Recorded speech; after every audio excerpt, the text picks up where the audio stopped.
Today, the Lin Tian branch officially holds its 53rd class awakening ceremony. Lin Tianhao, a transmigrator into this world of beasts, has waited for this moment for a long time. Standing on the podium, the principal announces that individual talent determines one's profession. Whether combat or support, the ultimate goal is to serve the Hua nation's future. A student prays for a stable combat class to easily join a guild later. Tu Ding mocks him, noting that combat classes rarely exceed 50% here. Another student points at sleepy Lin Tianhao, calling him a useless beast tamer. Ranked last in Class 2-1, Lin Tianhao remains calm despite the insults. He gazes at the monument, wondering what fate awaits him after his transmigration. When Tu Ding approaches, Tianhao reveals his hope for an S-rank, or hidden talent. The crowd laughs, mocking his C-rank potential as pure daydreaming. Remembering his past test results, Lin Tianhao feels a heavy heart. That assessment had basically sealed his fate. But who says an average guy cannot achieve greatness? He transmigrated, so a miracle is not entirely out of reach. The announcement rings, and Class 2-1 begins their ritual. Wang Dong is the first to be called. Before leaving, he glares at Tianhao with pure disdain. He wants this loser to watch him shine. Moments later, the light on the monument fades. Wang Dong awakens as a C-rank warrior. This level already surpasses most ordinary people. The teacher congratulates him and tells him to register at the guild. The girls swoon, envious of the stable future Wang Dong just secured. Wang Dong walks off proudly, accidentally bumping into Tianhao. Instead of apologizing, he mocks Tianhao for being a loser. Tianhao worries that his school life will become even harder. Surrounded by bullies, Tianhao stays silent to endure the humiliation. After more insults, the group leaves with Wang Dong. Tianhao wonders if even that guy can become a warrior. What about him? Insecurity begins to creep into his mind. Just then, the teacher calls his name for the test. Tianhao walks forward, ready to face his destiny. His awakening process begins. All eyes are fixed on Tianhao. A strange phenomenon shocks the entire hall. Everyone is left speechless by the sight. However, when the result is announced, mocking laughter fills the room. He awakened as a summoner, a class everyone avoids. People call it a trash class, expensive to raise but weak in power. While he is being mocked, a system window appears. Abyssal Lord Bound, SSS talent gained. Every 10 levels, he can activate a new SSS talent from the abyss. Tianhao accepts it immediately, grabbing his chance to change his life. He calculates, 10 ultimate skills by level 100 is unbelievable. He takes his result paper from the teacher, while holding his breath. The system continues the draw. Result, demonic sacrifice, allowing HP sacrifice to buff summons. It levels up summons by sacrificing 100 HP per level. Tianhao thinks, although costly, it is a great deal for a summoner. He vows to collect all HP boosting gear in the future. With 1000 HP, he can raise a summon to level 9, but the teacher approaches to comfort him. Tianhao reassures her that he will pave his own path. The public still insists that the summoner class is a dead end, but Tianhao swears to reach the peak, ignoring all judgment. Back home, his family asks about the results, and he mentions the summoner class.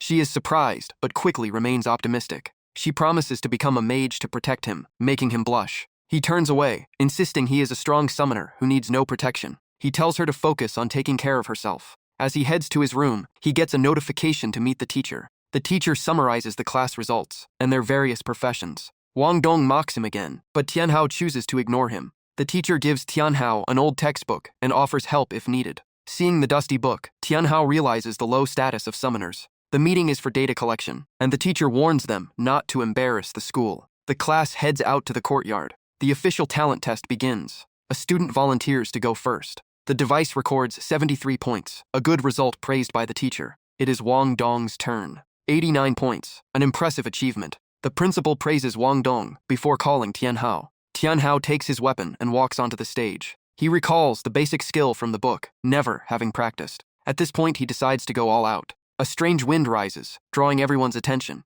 Can he actually summon something? The dust clears to reveal a tiny slime, causing laughter. His hope results in a worthless creature. Mockery continues regarding the slime's combat ability. Stats, level 1 slime, 500 HP, 9 ATK, corrosive skill, no gear. Tianhao feels frustrated. A 9 damage pet is useless. The teacher asks for order to continue the test. The device shows 9 points, and the teacher pats his shoulder in pity. He tells Tianhao not to worry about the result. Tianhao pauses and asks to try again, which the teacher reluctantly allows. He secretly uses his system, sacrificing 200 HP to buff his pet. His HP drops from 1000 to 800. The ordinary slime begins to change dramatically. It becomes a demonic slime, level 3, 200 HP, 120 ATK, with corrosive and dark dance skills. Still, it has no gear. All preparations are done. Tianhao orders his demonic creature to attack. As it touches the testing device, The number on the display jumps to 120. The crowd stares in shock, unable to believe it. How could a loser create such terrifying power? Wang Dong only got 89. How could a trash pass 100?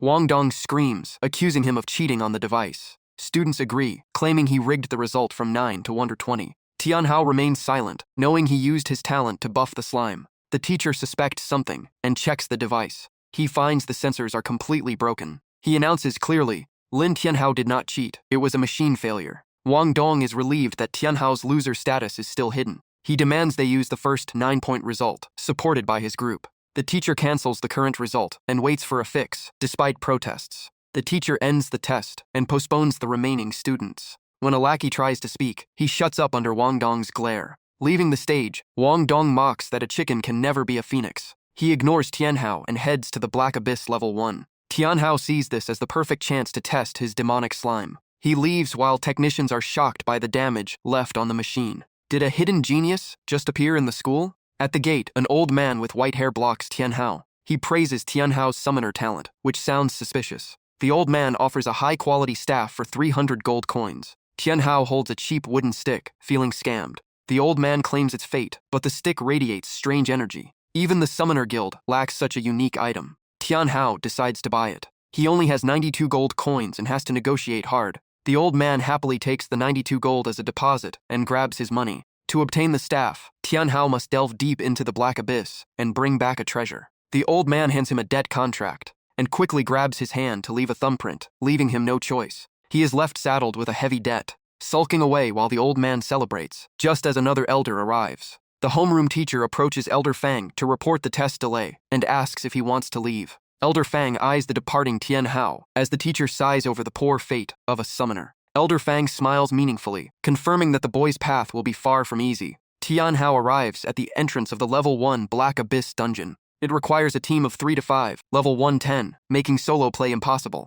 He checks the leaderboard, where Fang Changyun still dominates with massive rewards. The first prize is a gold-tier novice reverse armor, offering great defense and magic resistance. But what Tianhao craves most is the 120 HP bonus granted by that armor. While planning to take the top spot, Wang Dong's group mocks his 9-point score, doubting he can survive 10 seconds. Tianhao looks at Wang Dong and his 2 lackeys with indifference. Their stats appear. Wang Dong is a level 1 warrior, the others are E-rank mages. He coldly tells them to mind their own business. Zhang Yunfei scoffs, doubting he will even be allowed to enter the dungeon. Wang Dong loudly announces his presence, recruiting a team for a C-rank warrior and E-rank mages. Thanks to his C-rank talent status, he immediately draws the attention of everyone nearby, and crowds fight to join his team. But just as they prepare to step inside, a mangled corpse is blasted out from inside the dungeon. Wang Dong's new members turn pale with fear, and Zhang Yunfei orders them to stay close to survive. Wang Dong's team marches directly into the Black Abyss. Tianhao thinks they will hardly survive the return trip.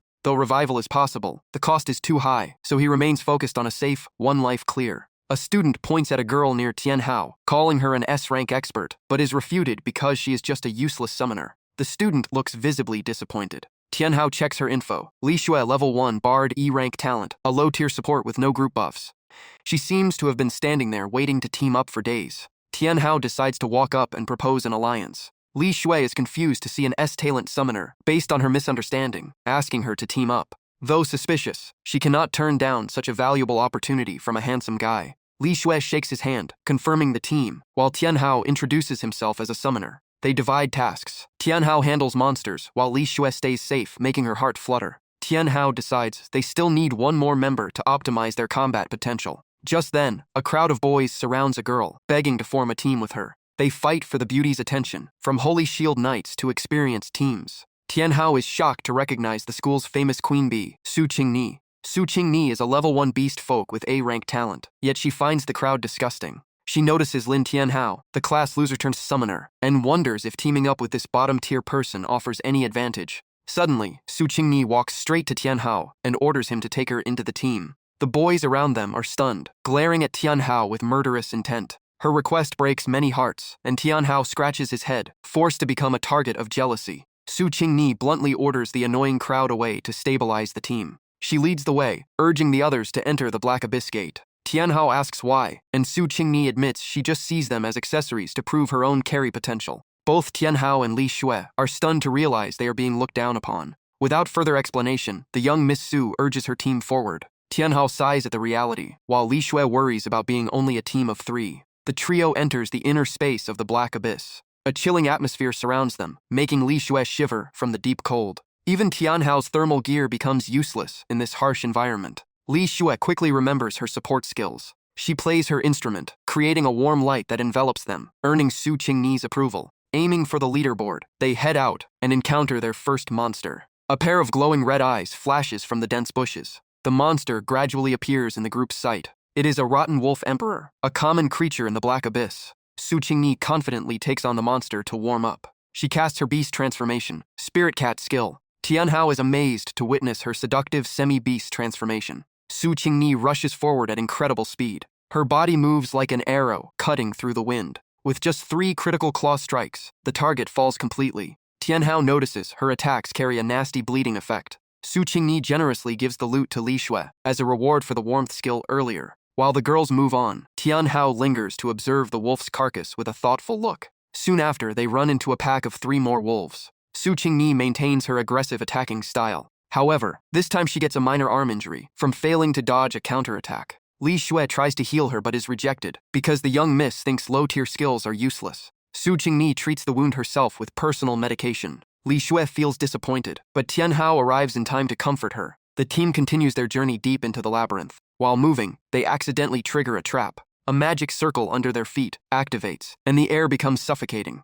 A giant black shadow suddenly emerges from above. Su Qingni agilely jumps back to avoid the massive smash. It is an elite rotten wolf emperor, a formidable monster with superior stats. Su Qingni realizes the situation is dire against an elite monster. Tianhao guesses that wiping out too many common monsters attracted this strong one. The monster charges at terrifying speed, terrifying Su Qingni. She fails to dodge and is sent flying backward. The heavy impact against a rock leaves her temporarily unable to fight. Li Xue panics and calls for help, and Tianhao understands it is time to reveal his hand. He summons the demon slime into the fray. It immediately lunges to block the enemy's attack. The demon slime is now a powerful entity with impressive stats. It shows defensive capabilities far beyond its soft appearance. The corrosive skill activates instantly. Tianhao entrusts Su Qingni to Li Xue's care. He orders his teammates to retreat to heal the wounds. Tianhao stays to face the elite monster head-on. The monster roars and turns its attack toward Tianhao. Tianhao coldly orders his summon to use its skill. The demonized slime immediately approaches the enemy. Volleys of corrosive slime are sprayed, covering the target.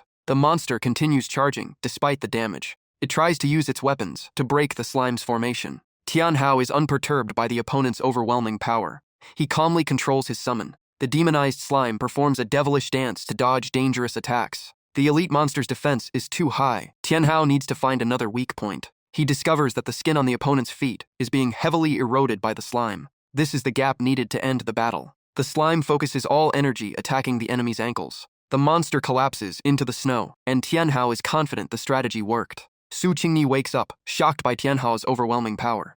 She is speechless at the seamless coordination between master and summon. Tianhao realizes the monster's lower body is its fatal point. He orders focused fire there. The demonized slime continuously attacks the vital area. The elite monster's health bar quickly drains. The system confirms a successful kill, and Tianhao receives many valuable rewards. Tianhao levels up, while Su Qingni is amazed by his combat ability. She realizes Tianhao is not the weakling rumored, but possesses top-tier tactical intellect. When Tianhao approaches to check on her, the young Miss Su Qingni suddenly becomes flustered and blushes. Su Qingni dismisses the injury as if nothing, while Li Xue worries and suggests they rest because she is out of mana. Su Qingni bluntly refuses for fear of losing her leaderboard spot, despite Li Xue's pleas. Even though weak, she insists on standing up to continue the journey. Her body wobbles and she collapses. Tianhao catches her in time and warns that rank is meaningless if she dies. Before Tianhao's reasoning, she relents and agrees to rest in a nearby cave as mapped. That night, the atmosphere in the cave is quiet.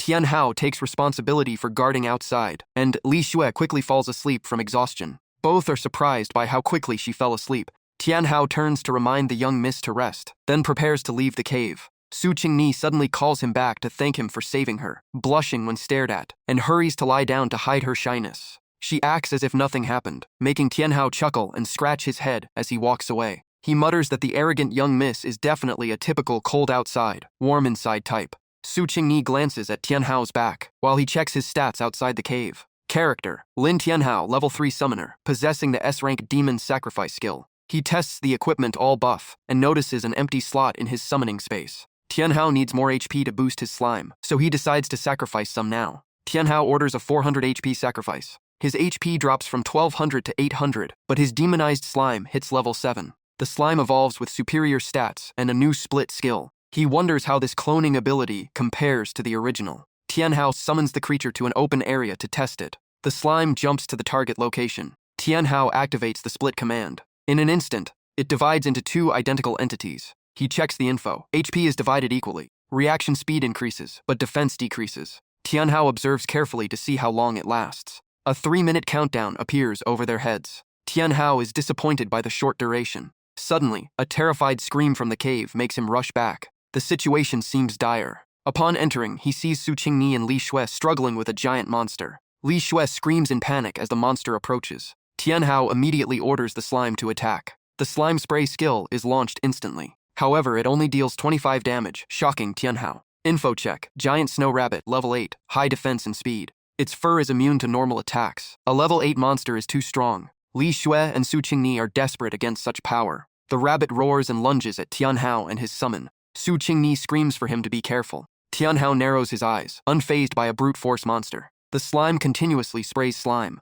but the monster dodges with extreme agility. In a blink, it closes in on the slime. A thunderous kick sends the slime flying. It doesn't stop there. The monster uses its speed to chase and deliver brutal kicks. The slime is tossed around like a ball, unable to resist. Tianhao orders a retreat and activates the devil dance to escape. The slime dodges while leaving acid trails to trap the enemy. The monster is cunning, jumping to avoid the ground acid. Li Shui is stunned, while Su Qingni warns it is the most dangerous foe in Han Valley. The team wonders why it attacked, despite them not invading territory. Tianhao nervously watches the skill cooldown. He knows he is at the edge of an abyss. He keeps urging the slime to retreat. The monster catches up and smashes the slime into the ground. Li Shui prepares to charge. Su Qingni stops her immediately. Li Shui ignores her, picking up a rock to throw at the monster to provoke it. The plan works as the monster switches targets to Li Shui.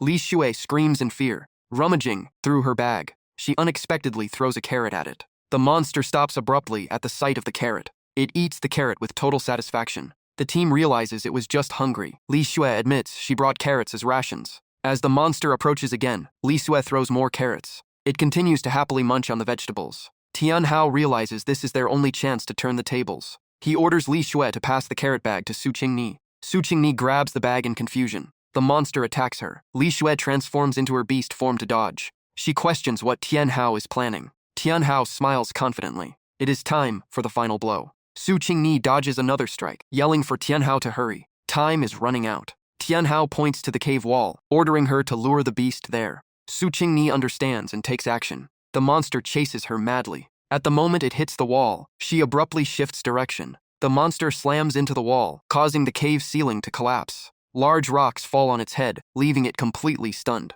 Tianhao victoriously declares the plan a success. He orders the slime to finish it off. Split and slime spray skills are activated simultaneously. Two slime entities attack the immobilized target repeatedly. The system confirms the monster has been destroyed. Tianhao breathes a sigh of relief as he gains massive experience. He ponders the slime's weakness against single targets, noting a need for new tactics. Li Shui relaxes, while Su Qingni is furious about almost being monster bait. Tianhao apologizes and praises her reflexes, softening her anger. Su Qingni scolds Li Shui for bringing carrots, but Tianhao spots a new strategy. If they lure many snow rabbits, they can level up at breakneck speeds. The condition for clearing Han Valley is defeating the level 10 final boss. To win, they need to reach level 4, requiring 5 more snow rabbits. Li Shui is hesitant, as one was hard enough. Tianhao confidently asserts they are now the hunters, not the prey. Su Qingni agrees, seeing an easy leveling opportunity. They set carrot bait at the cave entrance and hide. Before long, a giant snow rabbit falls into the trap. Tianhao's team jumps out, capturing the target by surprise. After 3 hours, Tianhao hits level 5, while the others reach level 4. Tianhao is satisfied. They reached level 4 in 5 hours, beating Fang Changyun's 8-hour record. Boss Zuthi controls wolves and snow beasts, creating a war of attrition. Tianhao estimates a 2-hour battle. The team rests for 30 minutes to recover. Tianhao silently activates his blood sacrifice skill. His HP drops from 1100 to 800. He notes his max HP growth slowing, while his slime hits level 9. Though the stat boost isn't huge, he hopes it's enough. Suddenly, a violent tremor startles them. They rush out to check the situation. A strange creature is shaking the area. It is a Killen, a hidden boss. Stats: level 10, 1500 HP, with powerful offensive and defensive skills. The Killen is a guardian beast, appearing when the land's life force is drained. Tianhao is excited yet worried. The Killen ignores the slime's alert. It focuses an icy glare on Tianhao's team. The beast's eyes glow. Tianhao is hypnotized, walking forward like a soulless puppet.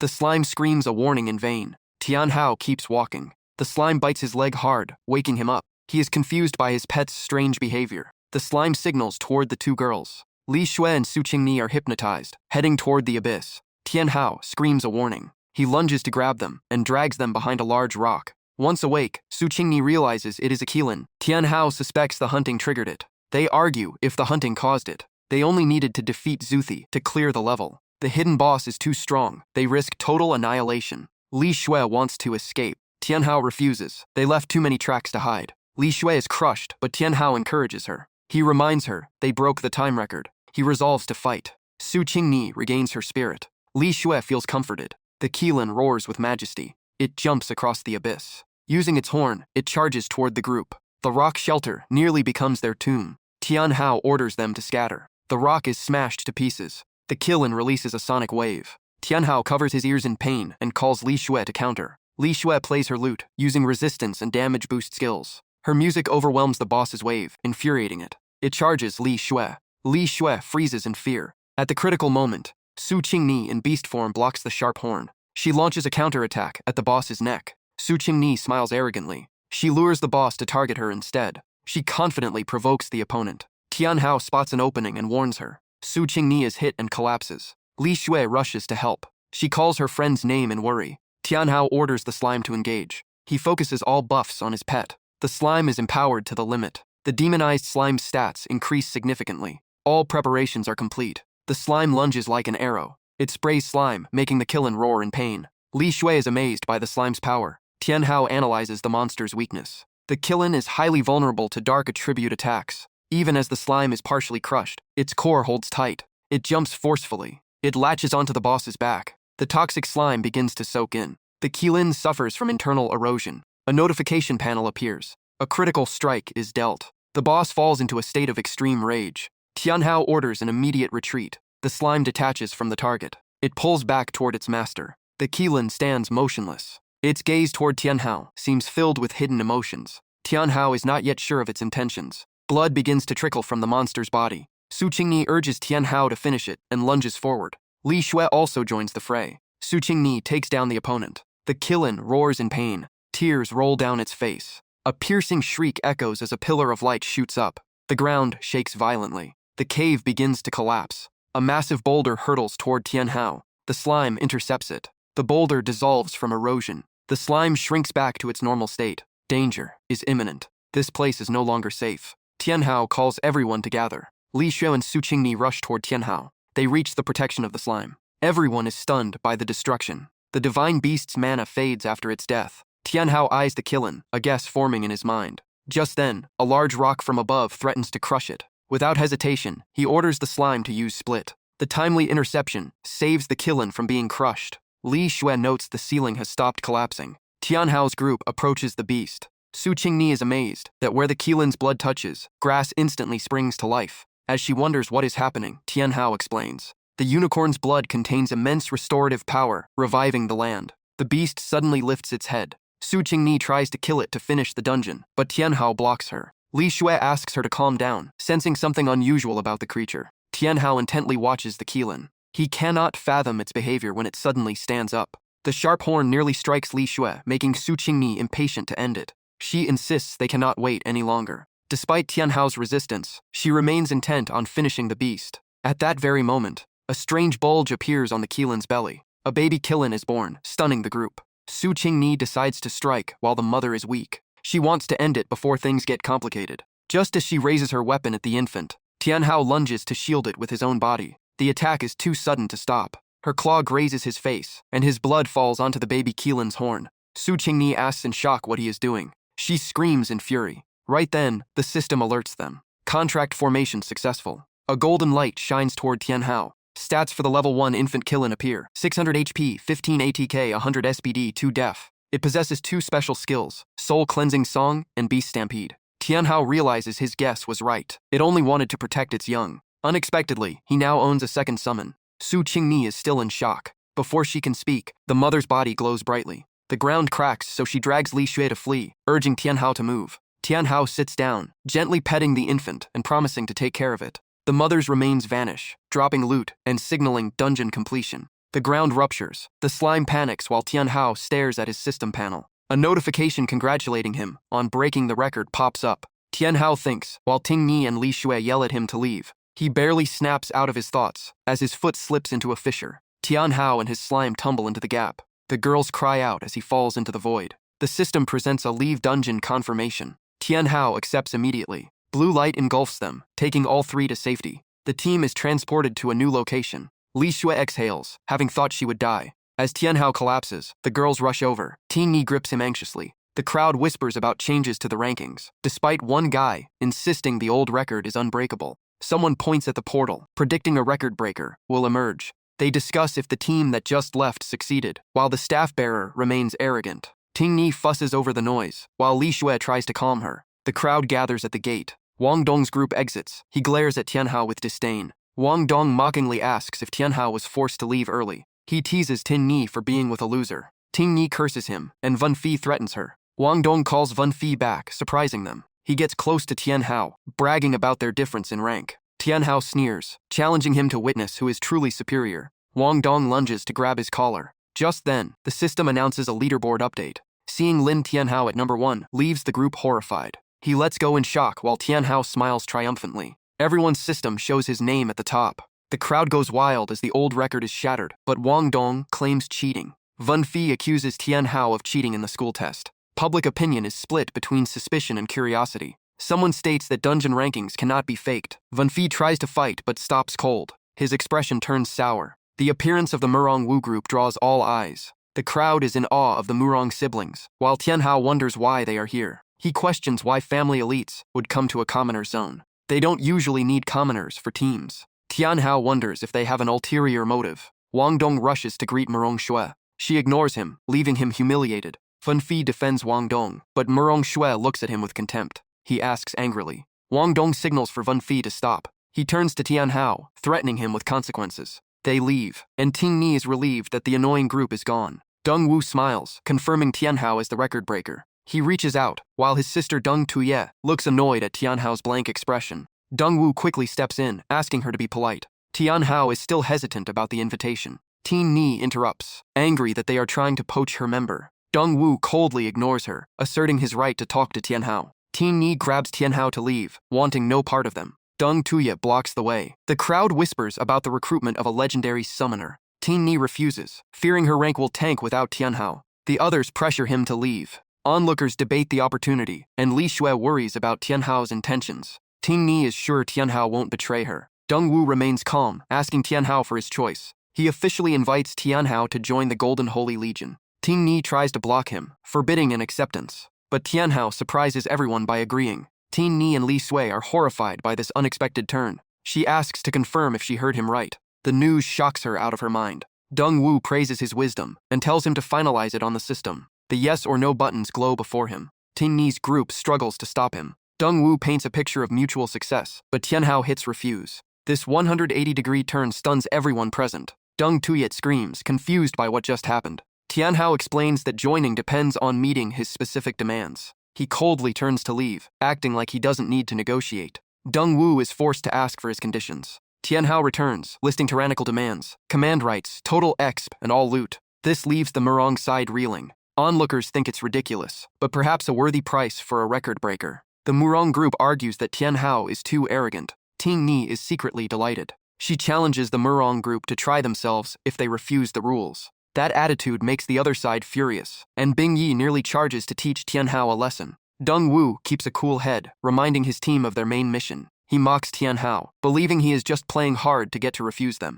Tianhao retorts bluntly that he simply hates people who use power to force others. Deng Wu is left speechless, leaving a murderous warning before retreating. He orders his team to leave immediately. Tingni is happy to see them go, while Deng Tuyet glares at Tianhao with a vengeful look. Tianhao doesn't care, planning to grind levels quickly in future dungeon runs. Suddenly, a chill runs down his spine, making Tianhao sweat. Ting Yi and Li Xue vent their anger on him for deceiving them from the start. Tianhao's desperate screams echo through the mountains. He ends up flat on the ground, while the girls plan to resupply. With over an hour left before the dungeon reopens, Tianhao moans in pain. He finds a corner to rest and wait for the next turn. Checking his system while walking, he is happy to reach level 6. Tianhao remembers to check the abilities of the new Qilin he caught. A brilliant magic circle appears at his feet. He loudly chants the summoning spell for the Qilin. The blinding light forces him to cover his eyes. As the light fades, only a hazy mist remains. Tianhao panics when he cannot see his pet. The system reports the summoning failed and asks him to check the creature's status. There are 2 options, and he clicks confirm to incubate the egg. The incubation time is 3 days, and Tianhao is stunned by the wait. He decides to forget it and focus on checking the loot chest. Tianhao wonders if luck will smile upon him. A strange letter appears inside the chest. It is a commemorative gift bag, but the title "The Fastest Man" makes him blush. After a moment of embarrassment, he shakes his head to regain composure. The system announces the opening of the premium Black Abyss gift bag. 2 chests appear, and Tianhao opens the first one. He receives a protective armor adding 50 HP and a double EXP potion. Feeling satisfied with his luck, he moves to the next chest. He curiously looks at the remaining glowing chest. The lock clicks open, and he waits nervously. The appearance of the silver tier ice necklace stuns him. Tianhao is thrilled to see this equipment is top tier. He doesn't wait, shouting the equip command. Phantom armor covers his body, and Tianhao feels real power. His face turns confident, and his eyes become resolute. All attributes spike, along with 3 precious skill points. Without hesitation, he dumps the points into his weapon.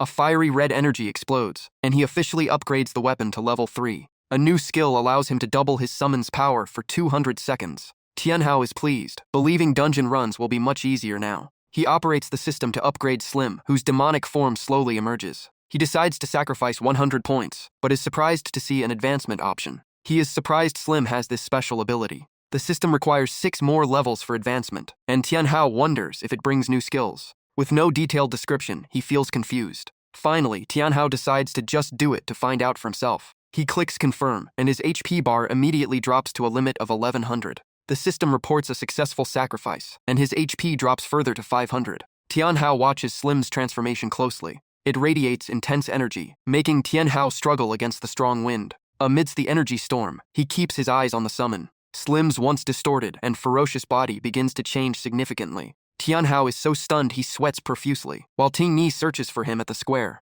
Li Xue suggests checking Tianhao's position via the party board. Ting Yi agrees and starts searching the map. Seeing Tianhao deep in the forest, Ting Yi decides to go find him with Li Xue. Both rush out of the square and worry. In the forest, red energy covers the space. From that light, a strange creature appears and lets out an odd cry. Tianhao blushes at the sight before him. He covers his mouth, panicked that this creature has no clothes. Slim approaches him innocently and suddenly lunges, making Tianhao back away. It continues to advance without hesitation. The strong collision makes them both fall to the ground. Slim looks at him with sparkling interest, while Tianhao turns beet red. It stares at him, blankly. Tianhao grabs its hand. He loudly asserts he has no reaction to the summon, regardless of how it looks. Too confused, Tianhao opens his inventory and hands it some clothes. Slim looks at the outfit in confusion. Its liquid body begins to wrap around the gear, standing before him in a strange shape. Tianhao sighs because it didn't wear it correctly. He patiently guides it to reach out. Tianhao helplessly dresses it himself, and the system reports a slight defense increase.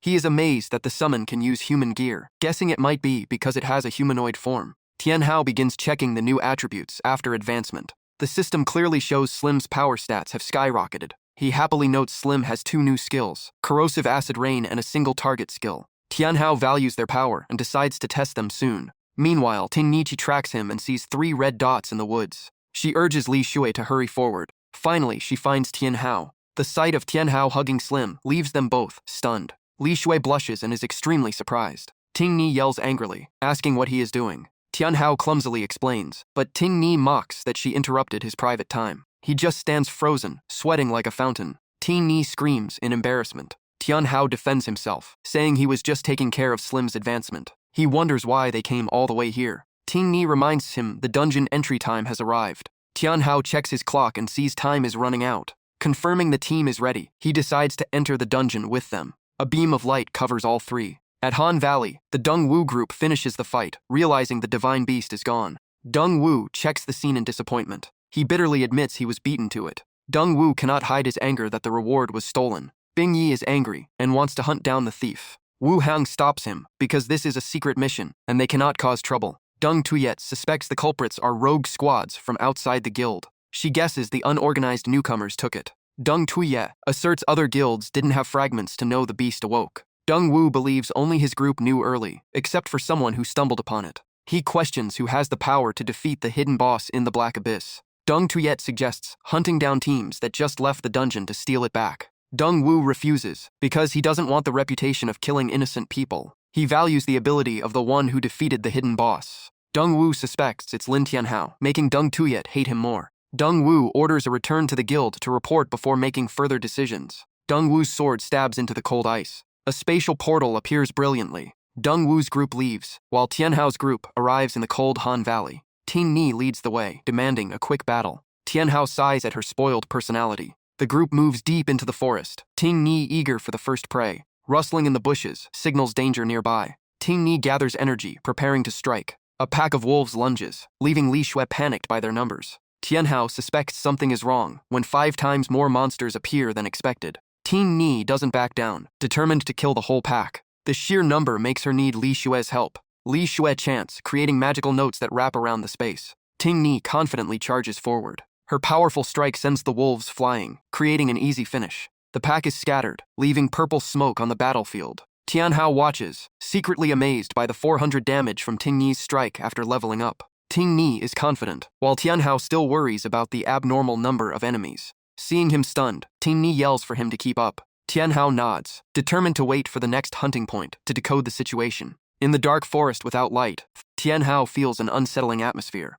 Ting Ni asks Li Xue to buff her, preparing to sweep the area. Tianhao quickly speaks up to stop her. The ground shakes violently, and Ting Ni tells the group to stay calm. From above, snow suddenly collapses. A giant zombie rises from under the snow cover. Surrounded by a fierce wolf pack, Tianhao realizes this is a hunting trap. Ting Ni is confused by the overwhelming numbers, while Li Xue looks clearly terrified. Tianhao analyzes that these monsters seem to have evolved intelligence, unlike their wild behavior before. The zombie strikes, and Ting Ni pulls Li Xue away from the dangerous collision. He yells orders as red air wraps around Tianhao's body. His eyes turn ice-cold and murderous. The zombie directs the wolves to charge at Tianhao. The 2 girls hug in despair, thinking they have reached their end. The wolf growls, showing its sharp, terrifying fangs. Tianhao sneers, waving his hand to control the cold wind, preparing to summon. He calls out for the demon Slim. At the dungeon gate, panic is spreading. The ground shakes so hard no one can stand. A man looks up at the sky in terror. All eyes are fixed on the dungeon exit, where something big is happening. Tragic screams echo, leaving everyone in the square in shock. No one understands what is going on inside. A young man collapses, vomiting blood and shouting that Hei Yan is rioting. The police officer is bewildered by the news of this horrific riot. The system continuously sends out strange notifications. Those who teleport out are dying, and news of their deaths spreads. The portal opens but only spits out white skulls. The crowd is terrified to see countless skeletons falling from the gate. The difficulty of Hei Yan has changed, far exceeding the capability of those here. An emergency warning about the Haiyan riot is sent to the mayor. Tianhao remains standing in the midst of the wolf pack. He waves his hand, summoning the evil Slim with a bright red beam. A wolf pounces, but the red light pierces through its body instantly. 2 zombies are also startled and stop in their tracks. The red light sweeps across the ground toward the zombies. Only the corpses of the wolves are left scattered around. The 2 zombies are stunned by the familiar figure appearing before them. Slim is clinging tightly to Tianhao's neck. 2 girls admire Tianhao's strength. He orders them to step aside. Qing Ni and Li Xue run away, placing their full trust in him. Qing Ni is worried, but doesn't forget to cheer for her teammate. Tianhao confidently provokes the 2 large zombies. They simultaneously charge straight at him. The wolf roars, ready for a new wave of attacks. Even though the wolves get close, Tianhao stands still, unflinching. He orders Slim to counterattack. Slim stretches out its tentacles to knock back the wild wolves. The wolf tries to fight back despite taking a direct hit. Li Xue is horrified seeing Tianhao cornered between the Wolf King and the pack. He calmly orders Slim to switch to defensive stance. Slim retracts its tentacles to tank the wolf's attack. The 2 girls are extremely worried, sensing the situation is dire. The wolf bites the tentacle. Slim's HP drops rapidly from the critical hit. Li Xue is delighted to see Slim's slime start to show its corrosive effect. The wolf frantically tears off a chunk of Slim's body. The 2 girls are shocked at the sight. The wolf roars. Tianhao responds with interest. The defense is broken. He urges Li Xue to heal Qing Ni. 2 zombies approach, exerting immense pressure. Li Xue heals while warning Tianhao. The wolf pack does not stop attacking him. Tianhao realizes the monsters are coordinating with extreme precision. Li Xue screams a warning as the zombies and wolves prepare a simultaneous attack. Qingni frantically pulls Li Xue away. She worries about how Tianhao will manage. Qingni struggles internally, considering whether to use a special potion. In her hand is a strange orange liquid bottle. After a moment of hesitation, she decides to drink it. Tianhao orders Slim to counter, sending the zombies flying backward. The zombie loses its balance and falls backward. The two girls stare in amazement. Tianhao commands Slim to tighten its grip on the target. His eyes turn red, unleashing the evil embrace skill. He spreads his hand wide, then squeezes shut, crushing the target in pain. In a blink, it is drained dry, leaving only a dry skeleton. The system announces Tianhao has eliminated the corrupted Wolf King. Excitement spreads, while the remaining zombie trembles in fear. The zombie observes the fate of the dead Wolf King. It grips its weapon tightly. Despite its fear, it risks everything to advance toward him. One jumps onto the other's back. This combination signals a terrifying move. Fusion skill, Corruption Windstorm. The bottom zombie flexes and spins to create a vortex. Tianhao is surprised by this strange move. Qingni is terrified, wondering how low-level monsters can use fusion skills. She shouts loudly for Tianhao to be careful. The vortex grows larger, threatening to sweep everything away. Slim hugs Tianhao tight, launching them into the air. Tianhao solemnly shouts orders to Slim. Slim lunges directly into the center of the storm. Both grit their teeth as tentacles are cut off repeatedly. Tianhao gasps, feeling the imminent danger. Li Xue kneels down, weeping in despair. Qingni grits her teeth and drinks the whole potion to save Tianhao. The bottle falls and shatters on the ground. Immense power surges through Qingni's body. Her hair stands up. Her glowing red eyes leave Li Xue stunned. The spirit bear form appears with great power. She launches herself high with terrifying speed. Qingni dives straight into the vortex. Li Xue is so stunned she feels like fainting. Before her eyes now is a giant white bear. Power from the potion helped Qingni break the shape limit. She turns her gaze toward Tianhao to rescue him. In her white bear form, she moves like lightning. Tianhao is shocked to see the new monster and quickly orders Slim to pull back. Slim looks at him, seemingly understanding the request. Tianhao panics because he cannot escape the affected area. He is terrified to see Qingni charging straight at him. Tianhao closes his eyes, accepting death. He opens his eyes after a moment of silence. He is unharmed. Qingni's voice calls out to remind him to counter. Tianhao is surprised to see Qingni is already there. He regains his composure and commands Slim to use Evil Embrace. Qingni's eyes widen at his terrifying strength. The zombie from above slams its weapon down. They combine once again, spinning to accelerate. Qingni urges Tianhao to act. He refuses to let them use the old move again. Tianhao orders, and the tentacles rush forward. They bind the target tightly, blocking all attack paths. Tianhao squeezes his hand. A horrific explosion turns the two monsters into ashes. He sighs in relief, admitting that if Qingni hadn't arrived in time, he would have surely died. He wonders about her bear transformation ability. Qingni checks her status board, feeling her strength surging before collapsing. Seeing her fall from exhaustion, Tianhao rushes over in a panic. He hurries over to check her condition. Tianhao helps Qingni up, shaking her in concern. Seeing she is vomiting blood and her HP is at a critical level, he immediately gives her recovery medicine. Thanks to the medicine, Qingni's HP bar fills up quickly. She slowly wakes up from her daze. Tianhao sighs in relief, but suddenly feels something extremely soft on him. Tianhao's face turns bright red in embarrassment. Qingni wakes up and shyly calls his name. Seeing Tianhao's blushing face, Qingni realizes she is naked and screams in shame. She throws a powerful punch at Tianhao while he tries to defend himself, knowing nothing. Qingni hurriedly jumps off him. After putting her clothes back on, she angrily threatens him not to reveal this to anyone. Tianhao watches her shy expression and chuckles inwardly. He swears to keep it a secret and that he saw nothing. Qingni gives a cold warning one last time before leaving. Tianhao shakily confirms he is telling the truth. She turns around and tells him to check on Li Xue. Tianhao quickly complies. They both run to Li Xue and find her sound asleep.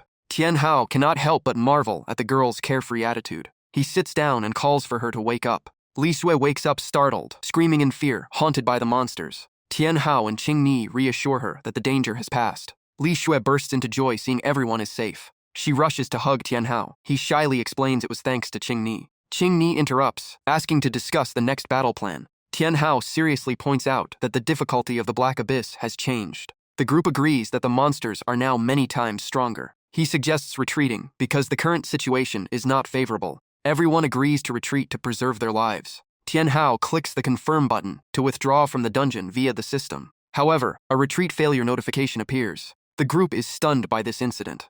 Tianhao is shocked to realize the dungeon difficulty is locked. Li Xue panics and asks if they are trapped. Qingni reassures them that despite the difficulty, this is a novice dungeon, so there must be a way to win. Tianhao nods, but Li Xue is still worried about the upcoming boss. He makes a decision: level up to level 10 as fast as possible. Qingni calls Li Xue to go grinding levels. Tianhao requests to split the group to optimize experience gain. He returns to the forest alone to grind levels. 1 hour passes. Tianhao wipes his sweat, finally reaching level 10. He worries that leveling up the summoning pet is still too difficult. New system notifications continuously appear. He hopes to find a way to accelerate the hatching speed of the new pet egg. Tianhao flips through the ancient book to see if there are records on acceleration. His eyes light up when he finds useful information. Suddenly, a loud explosion shakes the cliff. The boss has awakened. Everything around is blown away by the aftermath of the explosion. Tianhao and Slim are panicked to know the leader, Zuthi, has awakened. Li Xue's desperate cries for help echo amidst the hail of a giant hammer.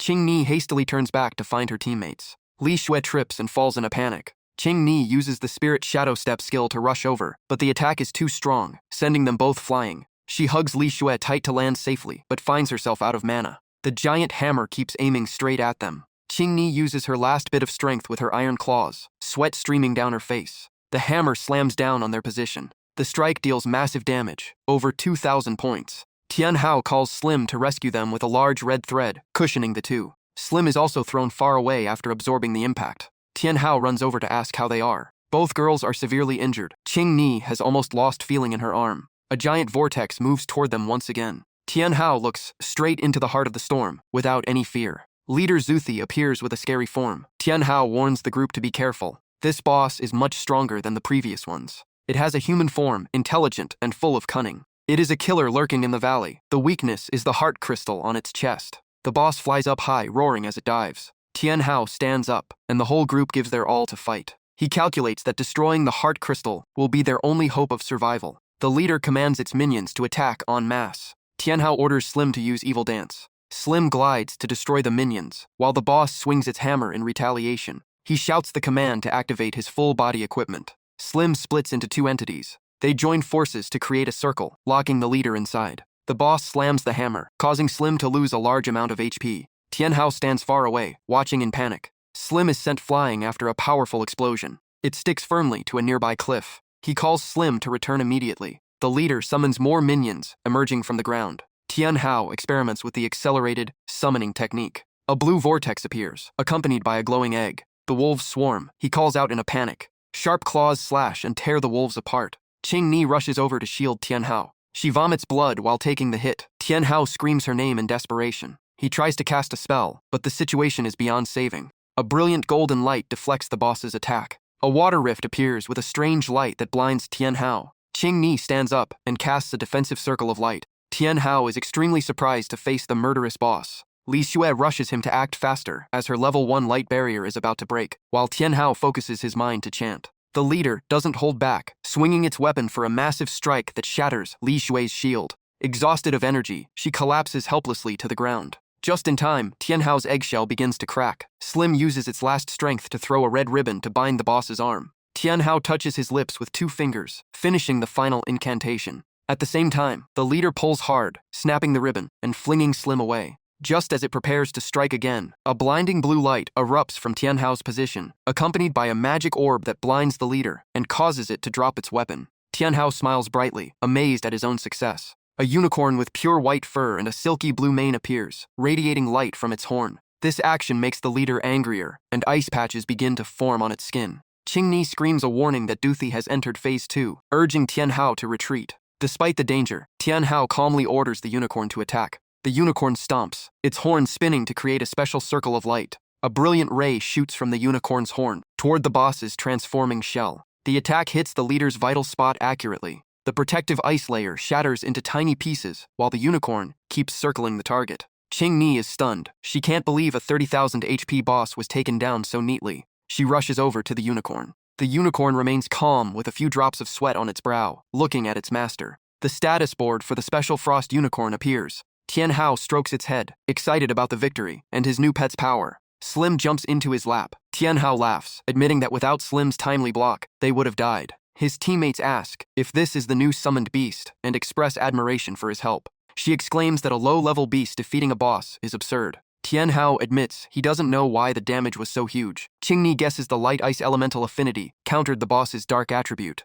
Tianhao rests his chin on his hand, realizing that makes sense. Looking around, the minions have vanished, and the system announces the quest is complete. Tianhao looks at the reward notification with curiosity. Everything around him is pitch black. A ghostly box suddenly appears beside him. The system records the Purgatory Soul Box, but he is shocked to see the stats are negative. Tianhao suddenly realizes something. The notification board lists the active effects of the item one by one. The ability to summon battle souls and connect the dead to summoned creatures confuses him, just as a light streaks down from above. The streak of light shines directly onto the box. The system announces the collection of +1 nightmare level leader soul. It turns out the boss's soul can be collected after the battle. Just then, a white wolf pounces on Tianhao. It pins him down and shapeshifts. Tianhao stammers, recognizing an acquaintance. It is Su Qingni. She laughs at successfully teasing him. Tianhao shyly asks why her lynx form turned into a wolf. Qingni replies she has her own hidden gear.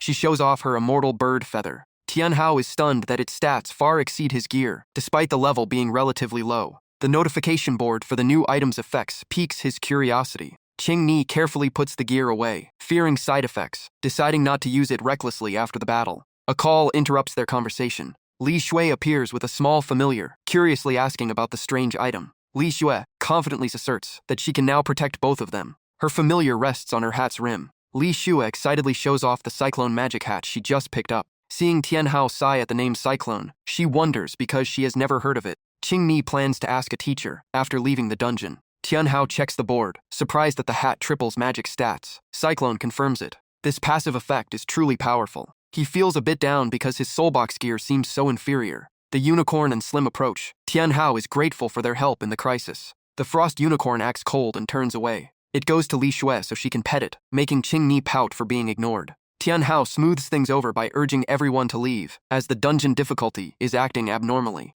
A magic circle appears beneath their feet. In a flash, they vanish from that space. The crowd outside gasps as Tianhao's group appears, admiring their impressive entrance. A man even blushes at their appearance, looking like fairies. Tianhao is bewildered, not understanding what is going on. He turns around and is surprised to see a beautiful girl looking at him. Tianhao is startled, stammering for words. The frost unicorn shyly asks if her master recognizes her. He is stunned to learn it is the unicorn. While nearby, a group of people are busy providing first aid. The homeroom teacher anxiously asks about the situation. Students report that there are survivors coming out of the Haiyan dungeon. The teacher urges the other students to hurry after him. Students confirm that no one is injured, leaving the teacher incredibly amazed. A giant system board suddenly appears before everyone. Congratulations for clearing the nightmare dungeon, while the unicorn respectfully greets her master. Tianhao panics, asking her to stand further away. The girl runs over to grab his hand, scolding him, and Tianhao quickly tries to stop her. Li Shui points out to Qingni that Tianhao is putting his hand in the wrong place.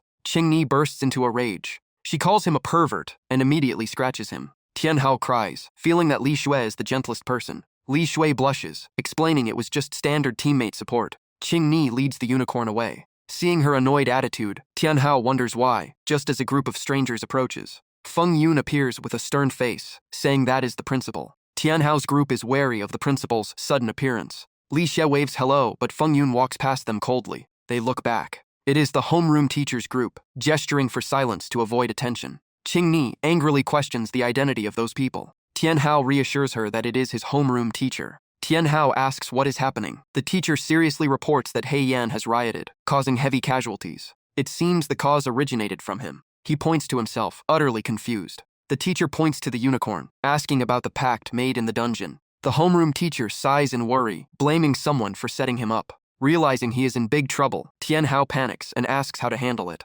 Two shadows appear, and a troop of people surround his group. Feng Yun orders the arrest of everyone. The group immediately rushes in. The homeroom teacher shouts to stop them, but the leader ignores his command. The teacher tries to reconcile, begging his junior to show mercy because they are students. Tianhao is stunned to learn that the teacher and principal are fellow disciples. Feng Yun loudly declares the expulsion of Tianhao, Qingni, and Li Shui from the school, to everyone's shock. He coldly confirms the decision to expel them. Qingni indignantly demands a proper explanation. As principal, Feng Yun flatly refuses, while Tianhao questions the fairness of taking action without a proper investigation. The teacher also intervenes, asserting that arbitrary arrest is completely wrong. He criticizes the decision to cast out a rare S-class genius as a short-sighted act. Feng Yun dismisses the objection, impatient to take them away immediately for fear of delays. The henchmen surge forward, closing in on the students. Suddenly, a voice makes Feng Yun pause. All eyes turn toward the person who spoke. A small girl slowly approaches. Jing Jiao casually assesses the summoning abilities of Tian Hao's group with great interest.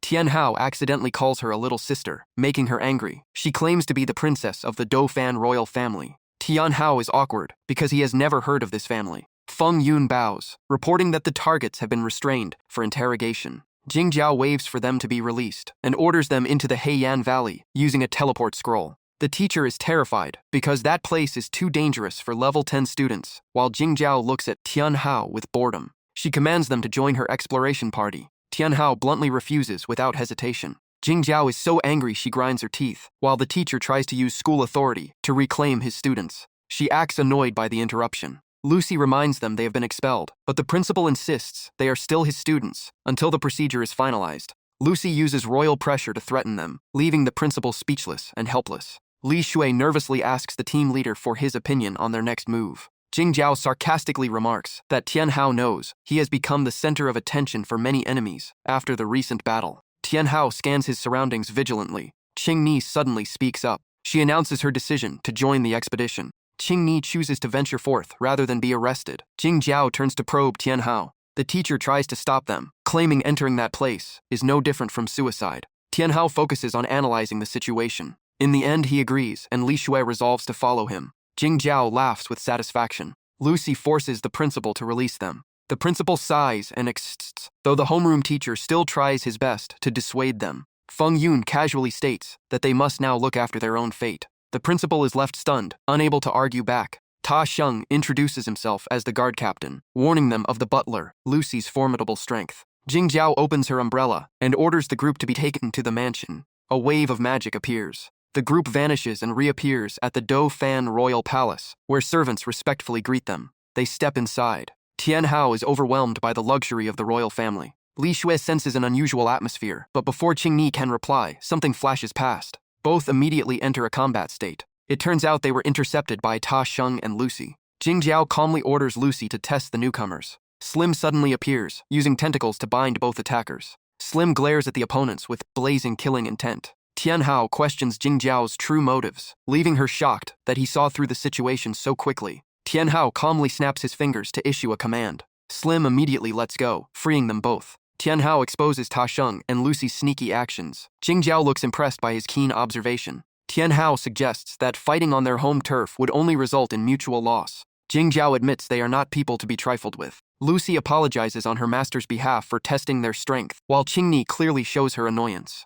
A maid invites them to have the lunch prepared for them. Jing Jiao gracefully leads the way to the dining room. Qing Ni advises Tian Hao to resist, but he claims that if trouble starts, they would be the ones in danger first. Tian Hao urges the group to go in and see what the others are hiding. They admire the paintings hanging on the walls. Ta Sheng explains that this is royal history, and Jing Jiao recounts the origin of their ancestors' summoner class. She recalls the failed alliance to seal the Black Abyss in the past. The sacrifice of the ancestral spirits caused the summoner profession to be branded useless for thousands of years. Jing Jiao emphasizes that Tian Hao is the only hope after generations, leaving him deeply puzzled. Qing Ni and Li Shui worry that Tian Hao might be used as a sacrificial pawn. Tian Hao laughs it off, thinking they are too obsessed with novels. The group sits at the table, amazed by the lavish spread. Tian Hao bluntly asks for the reason they were invited here. Jing Jiao believes he is the key to clarifying clues regarding the final battle at the Black Abyss. Lucy guarantees to assist them in clearing the dungeon, provided the loot is shared. Tian Hao questions how they know so much about his radiant equipment. Jing Jiao points to the magic hat on Li Shui's head, revealing it is a saint's relic. Li Shui is stunned. Jing Jiao urges everyone to eat quickly to prepare for departure. The maid cleans the table in the blink of an eye, leaving the group stunned by the miraculous speed. At Tian Hao's feet, magic lines begin to glow, forming a teleportation circle. Jing Jiao calls for Lucy, and the butler quickly enters the center of the magic circle.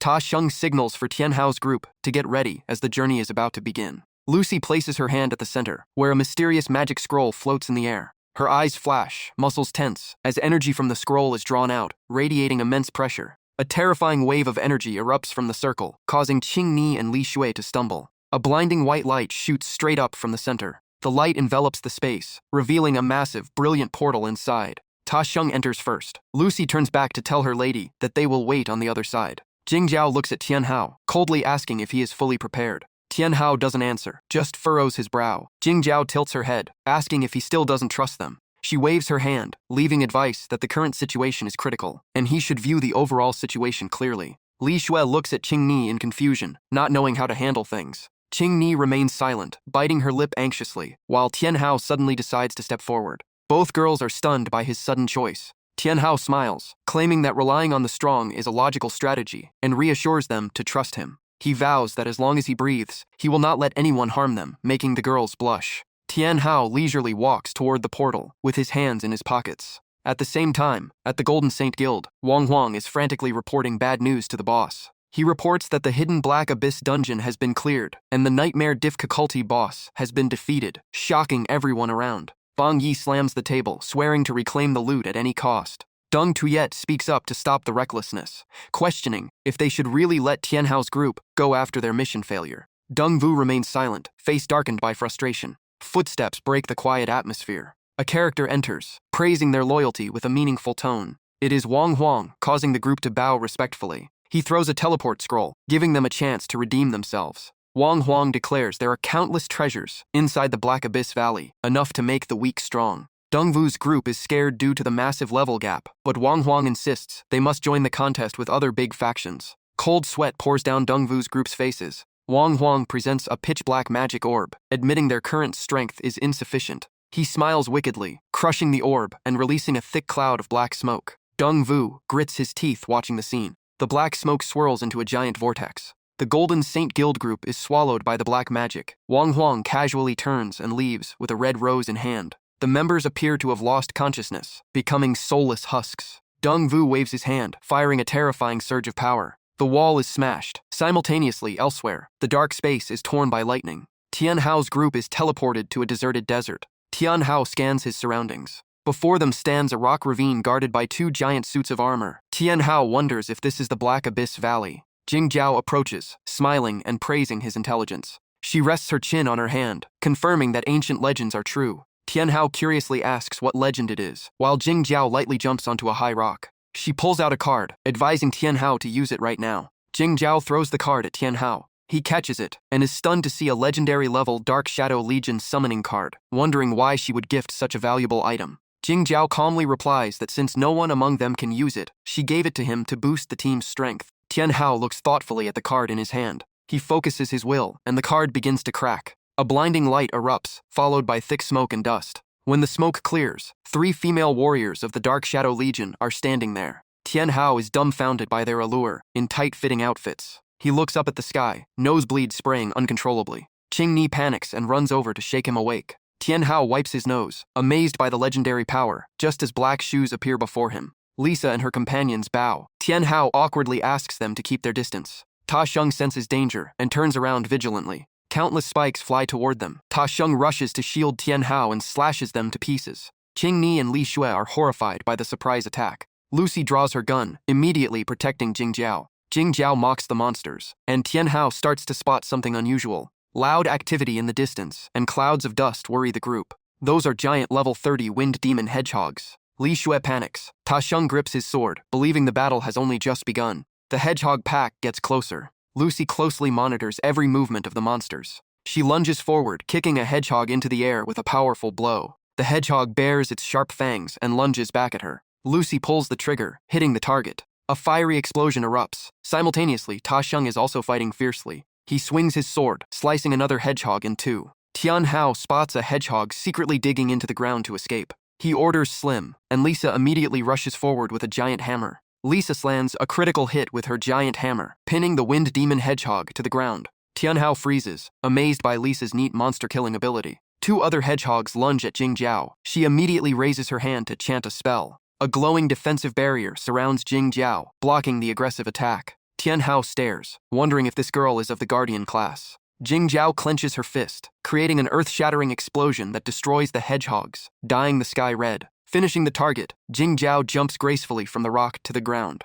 She reveals she is a high-level spirit energy master, leaving Tian Hao wondering if she can read his mind. Li Xue is terrified. Qing Ni tries to save her friend, while Lucy urges Tian Hao to focus on a new threat approaching. Tian Hao turns to look in the direction Lucy is pointing. He sweats profusely, stammering in fear at the creature that just appeared. A giant monster with glowing red eyes and sharp claws roars, causing the entire space to shake violently. System display. Thick-furred chieftain, level 30, with extremely formidable defense and speed stats. Qingni warns of the level gap, and Li Xue frantically wants to flee immediately. The beast charges madly. Ta Xiong draws his sword to intercept. He pours all his strength into a powerful slash against the monster's sharp tusk. Lucy also closes in from above, unleashing a barrage of gunfire at the target. Neither ammunition nor Jingjiao's magic makes a dent in its steel-hard, thick fur. Dust clouds shroud the entire battlefield after the massive explosion. Everyone holds their breath, waiting for the smoke to clear. When the smoke clears, the monster stands firm with nearly full health. Qingni worries the fight could drag on for 2 hours. Tian Hao is stunned to realize even the royal family is helpless against its power. He notices Ta Xiong's hands trembling from exhaustion. Ta Xiong gasps, admitting they cannot break its defense. Jingjiao explains that is exactly why she needs Tian Hao's ability. Tian Hao wonders if the Dark Shadow Legion is the key. Jingjiao confirms the only way to defeat it is to break its armor from within. Tian Hao understands the problem. The Shadow Legion is the key to piercing that thick fur armor. Lucy and Ta Xiong retreat, completely drained of energy. Jingjiao expresses concern about the high mental energy required for transformation, a level even her grandfather could barely reach. Tian Hao steps up confidently, ordering Qingni and Li Xue to support him. Qingni transforms into a spirit cat. She dashes off, moving nimbly to confuse the monster. Lisa seizes the opportunity, leaping into the air. A devastating hammer blow lands straight on the target's back. Jingjiao is utterly amazed that Tian Hao can reinforce shadow weapons on his own without training. Midori takes the chance to sneak into the monster's mouth, causing it to scream in agony. The monster's body explodes from within, collapsing instantly.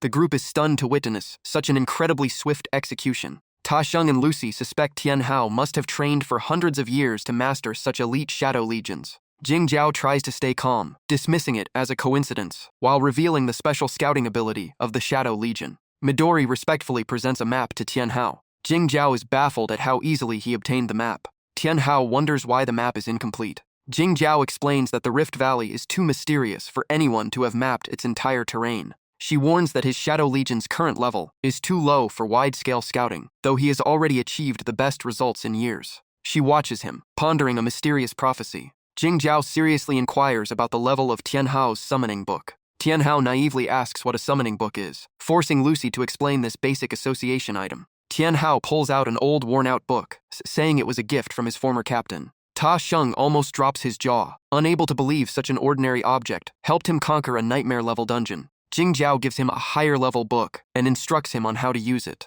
She predicts it will only turn blue, but the truth defies her expectations. Tian Hao concentrates, channeling magic into the book. The gemstone on the cover flashes brilliantly before turning deep red. Jingjiao freezes at this result. All 3 royal members kneel, swearing loyalty to the legendary summoner. Tian Hao is bewildered as the book hovers, radiating a red glow. Qingni and Li Xue watch in awe. The book opens automatically in mid-air. Endless information floods Tian Hao's sight. Images of summoned beasts appear clearly. He realizes this is an omnipotent database for all summoned creatures. Tian Hao reads detailed info on Slim Akma, from skills to combat stats. He is surprised the book holds every secret about his beasts. Turning the page, he finds info on the Frost Unicorn and its special skills. Tian Hao ponders that with this book, he could sweep every exploration for him. Jingjiao asks anxiously if he's okay. Tian Hao calmly replies he is fine. He asks the group to stand up so he can get a clear explanation of the book's origin. Jingjiao recounts the book's origin from an ancient sage, from which summoner knowledge was lost. The book was lost for 500 years before her grandfather found, and kept it as a family treasure. Jingjiao bows, recalling her grandfather's diligent study, only managing to make the jewel emit a faint light. Lucy adds that by holding even a fraction of the book's secrets, the previous king became a top-tier powerhouse, bringing the royal family to a respected status. Before passing away, he desperately searched for a worthy successor to inherit its essence. The lack of talent led neighboring kingdoms to become arrogant, no longer fearing the royal family. All 3 kneel, swearing loyalty. Jingjiao commits the royal family to supporting Tian Hao in reviving the summoner profession. Tian Hao jokingly retorts about their scheme to probe him earlier. Jingjiao doesn't deny it, but respectfully admits her error, asking him to punish them as he pleases. Lucy pours out her feelings about how the royal family wasted resources on incompetent profiteers, losing faith in finding a successor. Jingjiao sternly orders Lucy to be silent. Tian Hao crosses his arms, squinting as he asks if they feared he was an imposter. Jing Jiao firmly says no, as he is the only one in centuries to make the ancient gem shine. Qing Ni curiously asks about predecessors who tried the book. Ta Sheng explains that previous candidates only reached the lowest levels, even if they formed pacts. He emphasizes the book's strict pact rules. Without reaching a certain power threshold, repact is impossible. Lucy recounts the painful backlash from forced pacts, suggesting Tianhao's direct pact was possible because he bypassed the association. Jing Jiao reveals the chilling truth. Those not recognized by the book would explode and die instantly. Tianhao is shaken, realizing he just skirted death. The group begs for mercy, but Tianhao sighs, telling them to stand as he holds no grudges. Jing Jiao stands, eager to learn what's inside the book. Tianhao remembers he has an efficient servant. He decides to test her mind reading by challenging her to read his thoughts, though she is terrified of offending him. Tianhao uses an intense gaze to force Jing Jiao to perform mind reading. Cold sweat pours down as Jing Jiao trembles, penetrating his mind. She screams in terror and collapses, wetting the floor. Lucy rushes to her mistress's side. Jing Jiao is haunted by the image of slims surrounding Tianhao, with terrifying killing intent. Lucy helps Jing Jiao up while the girl still glances at Tianhao in fear. Tianhao smiles, asking what she saw in his head. Jing Jiao backs away, stammering about a rising red demon that will change the world. Tianhao mocks her for exaggerating. He points to Slim on his shoulder, insisting it's just a spoiled pet, not a demon. Jing Jiao insists on her grandfather's prophecy that the red demon's appearance brings blood and slaughter. Tianhao cuts her off, pulling out a Rubik's Cube and muttering about collecting monster souls. The chieftain's soul is easily pulled from its body. Jing Jiao watches in shock as the monster's soul is neatly captured. Tianhao ponders the effect of attaching souls to beasts, while Jing Jiao stands frozen in shock. She suddenly rushes forward and hugs Tianhao, catching him off guard. The soft sensation of her pressing against him makes him flustered. Jing Jiao declares she is ready to sacrifice herself for Tianhao, sparking intense jealousy in Qing Ni. An argument breaks out between Qing Ni and Jing Jiao on the spot. Qing Ni clenches her fists, ready for a brawl. Tianhao decisively pushes Jing Jiao away, reminding the group they are still in a dangerous dungeon. Tianhao wipes his nosebleed, demanding a valid explanation for why they were dragged into this. Just as Jing Jiao begins to speak, something happens. A strange arrow flies in. Ta Sheng and Lucy immediately go on high alert. The arrow whizzes straight toward the Rubik's Cube in Tianhao's hand. Tianhao looks in the direction of the arrow, startled. A strange shadow appears. He shouts, asking who is hiding there. A smug voice echoes from the darkness. Tianhao is surprised to recognize an old enemy. Song Xiaolan from the Golden Guild appears. The group recognizes an acquaintance. Xiaolan draws her bow, mocking Tianhao for defeating the hidden boss and claiming she has tracked him this whole time. She coldly fires an arrow, declaring Tianhao has no escape this time. The arrow flies high, exploding into a haunting skull shape.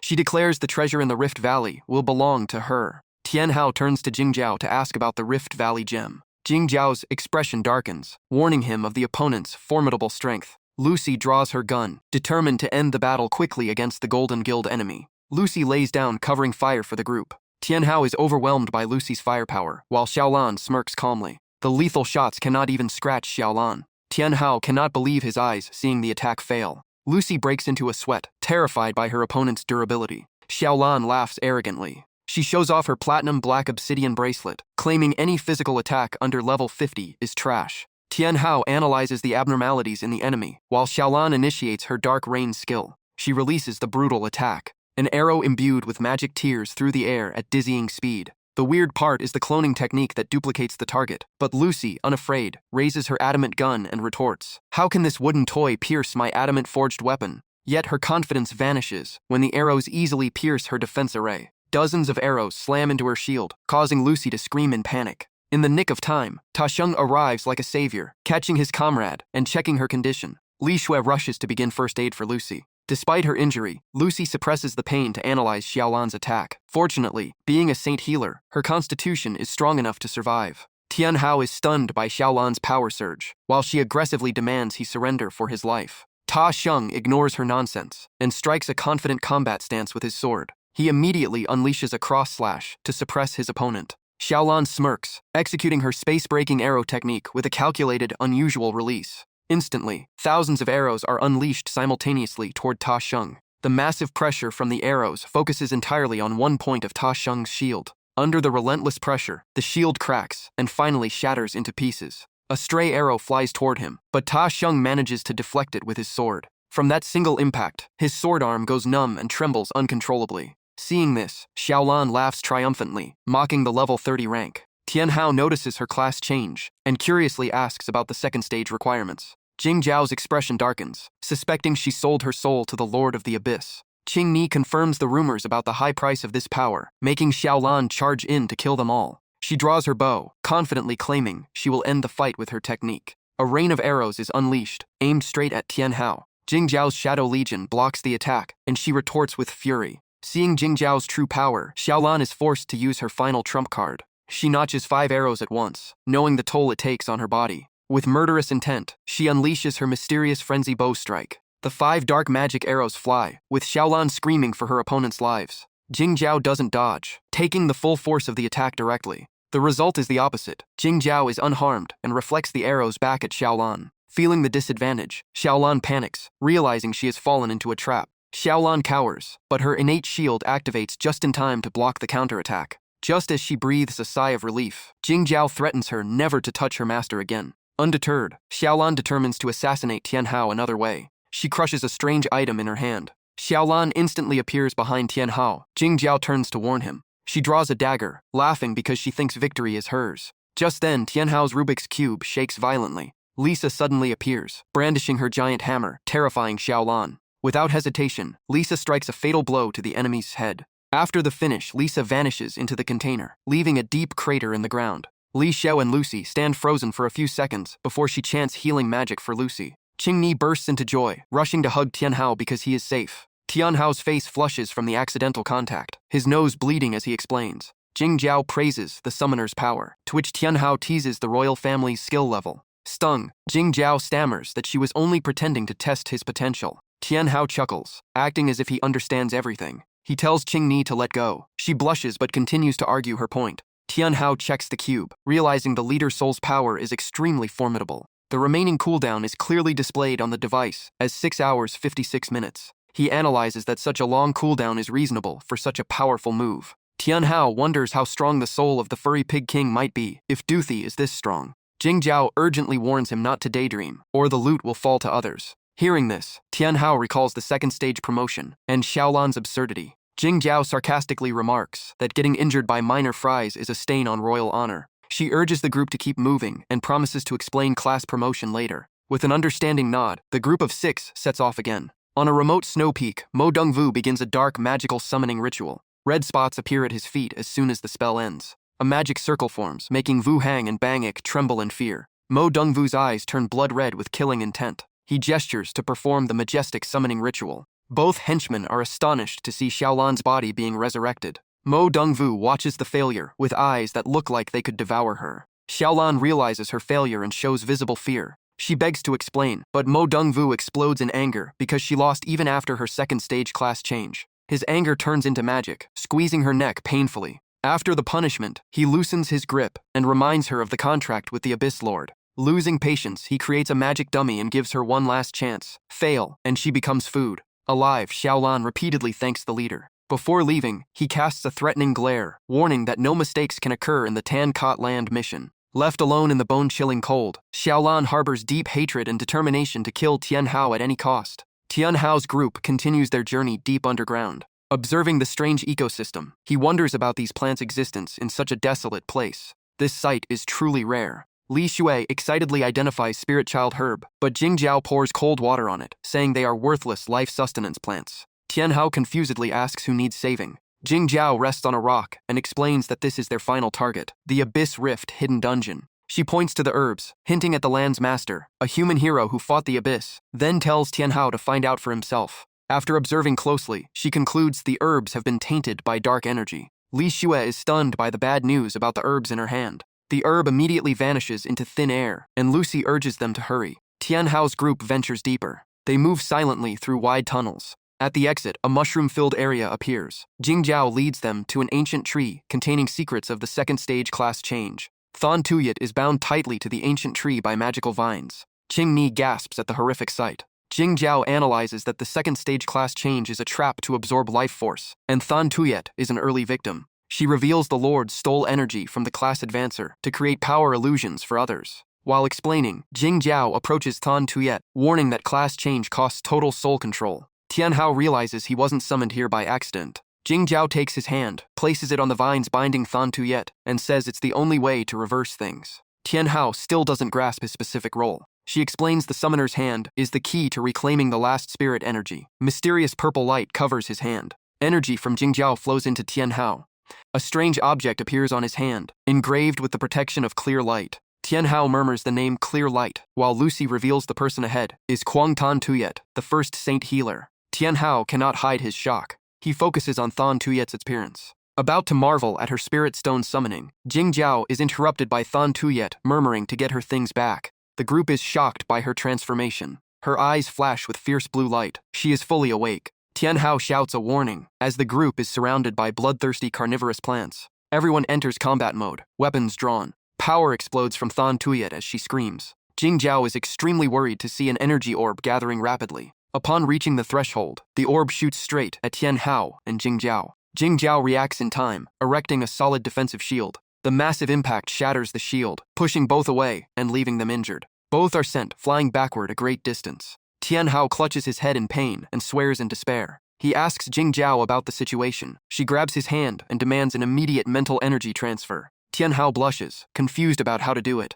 Jing Jiao urges him to replenish magic power by any means. While Tian Hao hesitates, Thon Tuyet gathers a new energy orb, signaling imminent danger. Ta Sheng calmly draws his sword and charges forward. He stands alone, as a living shield against the attack. Ta Sheng leaps high, putting all his strength into slashing the incoming orb. The collision shakes the ground violently. He shouts loudly as his endurance reaches its limit. In a desperate situation, Jing Jiao lunges, grabs Tian Hao's hand, and kisses him to transfer mana. Tian Hao is dumbfounded, his mind completely stunned by the unexpected experience. Excitement makes his nose bleed again. He still tastes the sweetness. A blinding light erupts between them, shocking everyone. Jing Jiao pushes Tian Hao away. She tells herself the game is over. Her power skyrockets. She stands tall, radiating overwhelming pressure, and begins to interfere with Thon Tuyet's spell orb. The massive orb shrinks before the group's astonished eyes. Everyone trembles at such terrifying power. Tian Hao suspects she absorbed his mental energy, while Qing Shu fiercely prepares for a new attack. Jing Jiao coldly declares that Qing Shue's era is over and commands her to disappear. Qing Shue's attack suddenly vanishes, leaving her in complete shock.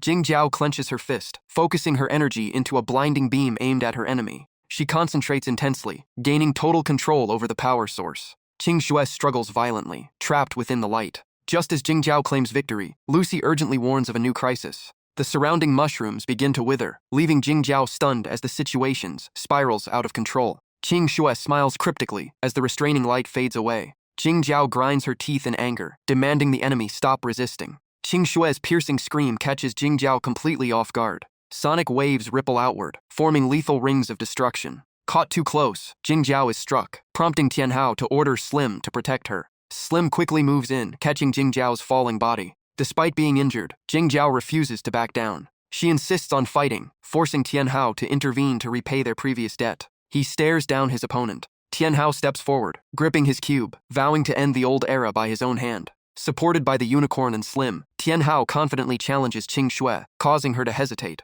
But soon, Qing Shue regains her killing intent and lets out a roar. She rapidly gathers a potent orb of energy. Sensing the danger, Tian Hao immediately calls for Jing Er's help. Blue light engulfs everything in the vicinity. The energy orb fires directly toward Tian Hao and Slim. Jing Er transforms into a giant white bear, using her hands to stop the orb and protect Tian Hao. Tian Hao gasps in awe at their perfect coordination. Li Xue, supporting from afar, recognizes the signature defensive technique of Cyclone Yu. Jing Jiao is filled with admiration for the team, whilst Jing Er roars majestically. She pours all her internal power into her hands, determined to block the overwhelming force. The orb dissipates, but Jing Er's hands are left severely damaged. Returning to human form, Jing Er stands dazed after the violent collision. Noticing a fatal gap in the enemy's energy orb, she signals Tian Hao to attack. Seizing the moment, Tian Hao blinds Qing She with slime and charges into the air on his unicorn. He activates the cube in his hand to perform a summoning maneuver. A monstrous horned pig suddenly appears and crashes onto the battlefield.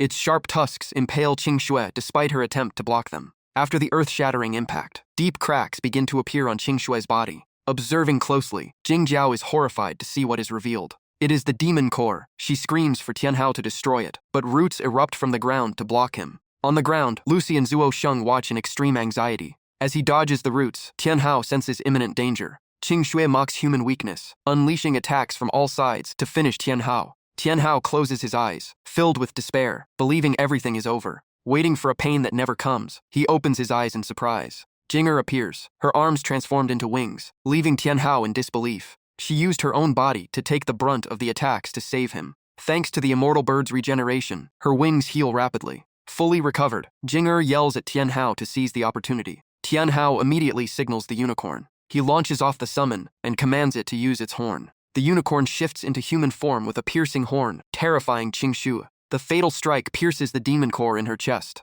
The unicorn quickly retreats after completing its task. The demon core reacts violently before shattering into dust. Tianhao rejoices as the plan succeeds perfectly. The demon soul inside Qingshu is expelled. It floats upward and dissipates, leaving Lucy wondering if it is truly over. Qingshu still moves, and Tianhao maintains high alert. He orders the Shadow Legion to keep surrounding her. Suddenly, Qingshu calls out Tianhao's name with a gentle tone. She looks at him with gratitude for setting her free. Tianhao is stunned by this sudden change in attitude. He moves closer, but Jingjiao stops him. Qingshu reaches out, saying this moment has finally arrived. She tenderly caresses Tianhao's face. An unexpected kiss leaves Tianhao stunned and motionless. His teammates are shocked by this awkward scene. Bright light erupts from Qingshu. In a final farewell, she gifts him her remaining energy to save the world. Before vanishing, she tells him to go to Black Abyss for the truth. Her body disappears, and the ancient tree of imprisonment crumbles. The power floods into Tianhao's forehead, radiating brilliant light. The system updates his stats. He gains 11 levels and a massive attribute boost. Tianhao is thrilled to find his summoning capacity has also increased. Slim hugs him, and Tianhao realizes it wants to evolve. Slim nods to confirm its desire. Slim's info panel displays new evolution potential. Tianhao shouts the sacrifice command, and a magic circle appears at his feet. Jingjiao watches the process with curiosity. Slim floats in midair, absorbing the frenzied energy. Tianhao watches the evolution closely. Slim emerges with a powerful new appearance. Tianhao calls out to it with concern. It flies over to hug him, but the accidental force causes Tianhao to get a nosebleed. Slim asks about its master with concern. Tianhao shakes his head, and Slim jumps off to hug the unicorn. As Tianhao complains about his summons always being female, Li Shui screams about Jing'er's critical state. He rushes over in panic, calling to Jing'er, who lies unconscious on the cold ground. Li Shui explains the deadly side effects of using the immortal feathers. Jingjiao tries to help but is interrupted by a volley of arrows. One of them contains terrifying magic power. Distracted by Jing'er, Li Shui leaves an opening and gets struck by an arrow. It happens so fast that Tianhao cannot intervene. Xianlan appears with a wicked smile, confident she isn't so easily defeated. Tianhao is stunned to see her still alive. Behind Zuo Sheng, another dark figure suddenly emerges. He reacts quickly, swinging his sword frantically. Horrifyingly, his sword snaps in half after the clash. The dark figure reveals herself to be Rong Shui, who speaks to Tianhao in an irritated tone. Li Shui struggles with the arrow embedded in her chest. Cyclone tries his best to help pull the arrow out. Knowing she won't make it, Li Shui whispers her final words and passes out as Lucy rushes to perform first aid. Zuo Sheng stands guard, vowing to stop anyone from getting near. Rong Shui scorns him, saying she doesn't care about him. She targets Tianhao. Jingjiao pushes him away, warning that time is running out. She tells him firmly that he is their only hope. Tianhao responds with cold, unwavering resolve. Seeing his teammates injured, he erupts in rage and vows to take the villains' lives. He challenges them all, treating them as test subjects for his new power. Rong Shui looks at Xianlan, mocking her opponent. Xianlan draws her bow, deciding to use her awakened Dark Thunder arrow to finish Tianhao. She fires the arrow with intense killing intent. As the shot tears through the air, Tianhao manages to push Jingjiao to safety. Xianlan laughs maniacally, believing this will end him, but her smile fades in shock. Slim catches the magical arrow with one hand like it's a toy. It casually swallows the arrow to absorb the energy. Tianhao scoffs at the enemy's pale face, revealing his elemental devouring skill, which makes Slim stronger than ever. Threatening her, Tianhao orders Slim to unleash a lava domain to punish those who touched his comrades. A sea of roiling lava surges forth, swallowing the space. Xianlan panics as she finds herself trapped in the sea of fire. Rong Shui also realizes the dire situation. She quickly leaps into the air, abandoning her subordinate. While Xianlan sinks, Rong Shui throws her blade down. The blade plunges deep into the boiling lava. Rong Shui lands calmly on the blade, while Xianlan is left hopeless and trapped. Tianhao adds a digestion skill, and Xianlan shrieks in desperation for her master's help. Her body is slowly eroded by lava, her pleas becoming faint. Within seconds, only a skeleton remains in the lava sea. Rong Shui calls her useless, while Slim is satisfied with a full meal. Jingjiao is stunned by Tianhao's massive AoE power, even at level 21. Rong Shui jumps off the blade, backing away to prepare for the final fight. The blade flies back to her hand, as if it had a mind of its own. She channels power into her blades, preparing a finishing move. Rong Shui merges her blades, radiating cold killing intent. Her eyes glow red and the space shakes, making Jingzhao ask what power that is. Black wings sprout from her back, as Rong Shui vows Tianhao won't escape her. She glares at him, declaring that those who defy her will suffer a painful death. Tianhao orders Slim to reuse the skill and show her what true hell is. Rong Shui frowns, her face darkening under the pressure. Regardless, she charges forward and slams her hand onto the ground. The ground cracks as she shouts, "Hell Gate," and the fissures spread toward Tianhao's group. Tianhao stares at the destruction, rushing toward him. Slim lunges forward, trying to seal the cracks with lava. The effort is futile. Slim is knocked back but saved just in time by the unicorn.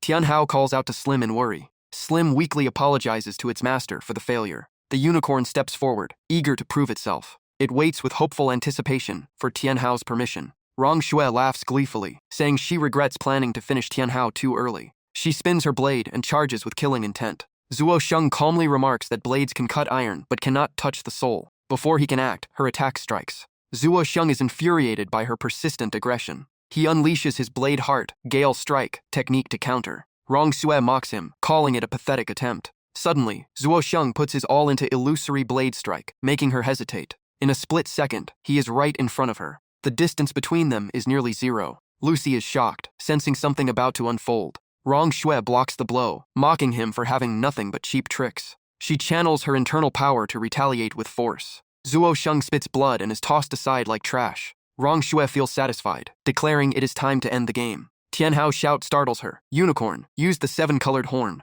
The frost unicorn charges like an ice-encased arrow. Rong Shui roars in anger, vowing to stop playing games with them. A single slash sends the unicorn flying. She falls in pain, while Jingzhao urges Tianhao to flee before it is too late. Tianhao insists on staying, relying on his Shadow Legion and Purgatory Box. Jingzhao sighs, knowing he fails to see the absolute gap in her defense. Kiran suggests a demon sacrifice, but Tianhao hesitates due to her injuries. Kiran begs her master to trust her one last time. Seeing her resolve, Tianhao agrees. The demon sacrifice ritual begins immediately. A blinding light erupts. The demonic Kiran appears with a chilling tone. She declares that the battle has only just begun. With a single step, the ground beneath her shatters. Tianhao is stunned into silence by the awakened power. The stats panel appears, showing the demonic Kiran wielding terrifying ice and frost powers. Rong Shui remains unfazed, looking down on the new power. She charges in, determined to kill another target. A massive strike from Kiran forces Rong Shui to retreat in fear. Her sword shatters instantly, making her realize this is no longer a joke. Kiran's speed is so fast that she is already behind her. Tianhao excitedly orders Kiran to attack without rest. She nods solemnly at the command. Destructive energy beams fly toward Rong Shui. Kiran suddenly appears in front of her, grinning as she deploys the demonic sharp horn. Rong Shui turns pale, unable to understand where this overwhelming power comes from. A massive hole pierces through her chest. Kiran watches the enemy fall, sighing before running toward her master. She rushes to report to Tianhao. Suddenly, Tianhao screams, warning her about her back. Rong Shui's body begins to glow with evil incantations. Infinite energy pours down from the sky onto her. A storm of energy revives her in a bizarre way. A strange voice speaks of a reincarnation contract, and Rong Shui revives on the spot. She has truly revived once again. Tianhao's group is paralyzed with horror. Rong Shui mocks them, while Tianhao worries about Jing and Li Shui's fate. He racks his brain to find a definitive solution. He whispers a new plan to Kiran. Rong Shu arrogantly declares the game is over, waiting to see what he will do. She unleashes the Hell Sound skill, targeting everyone. The attack covers the entire space. In the nick of time, a figure rushes to protect Kiran. It is Slim, pouring its last energy into Kiran to support the final fight.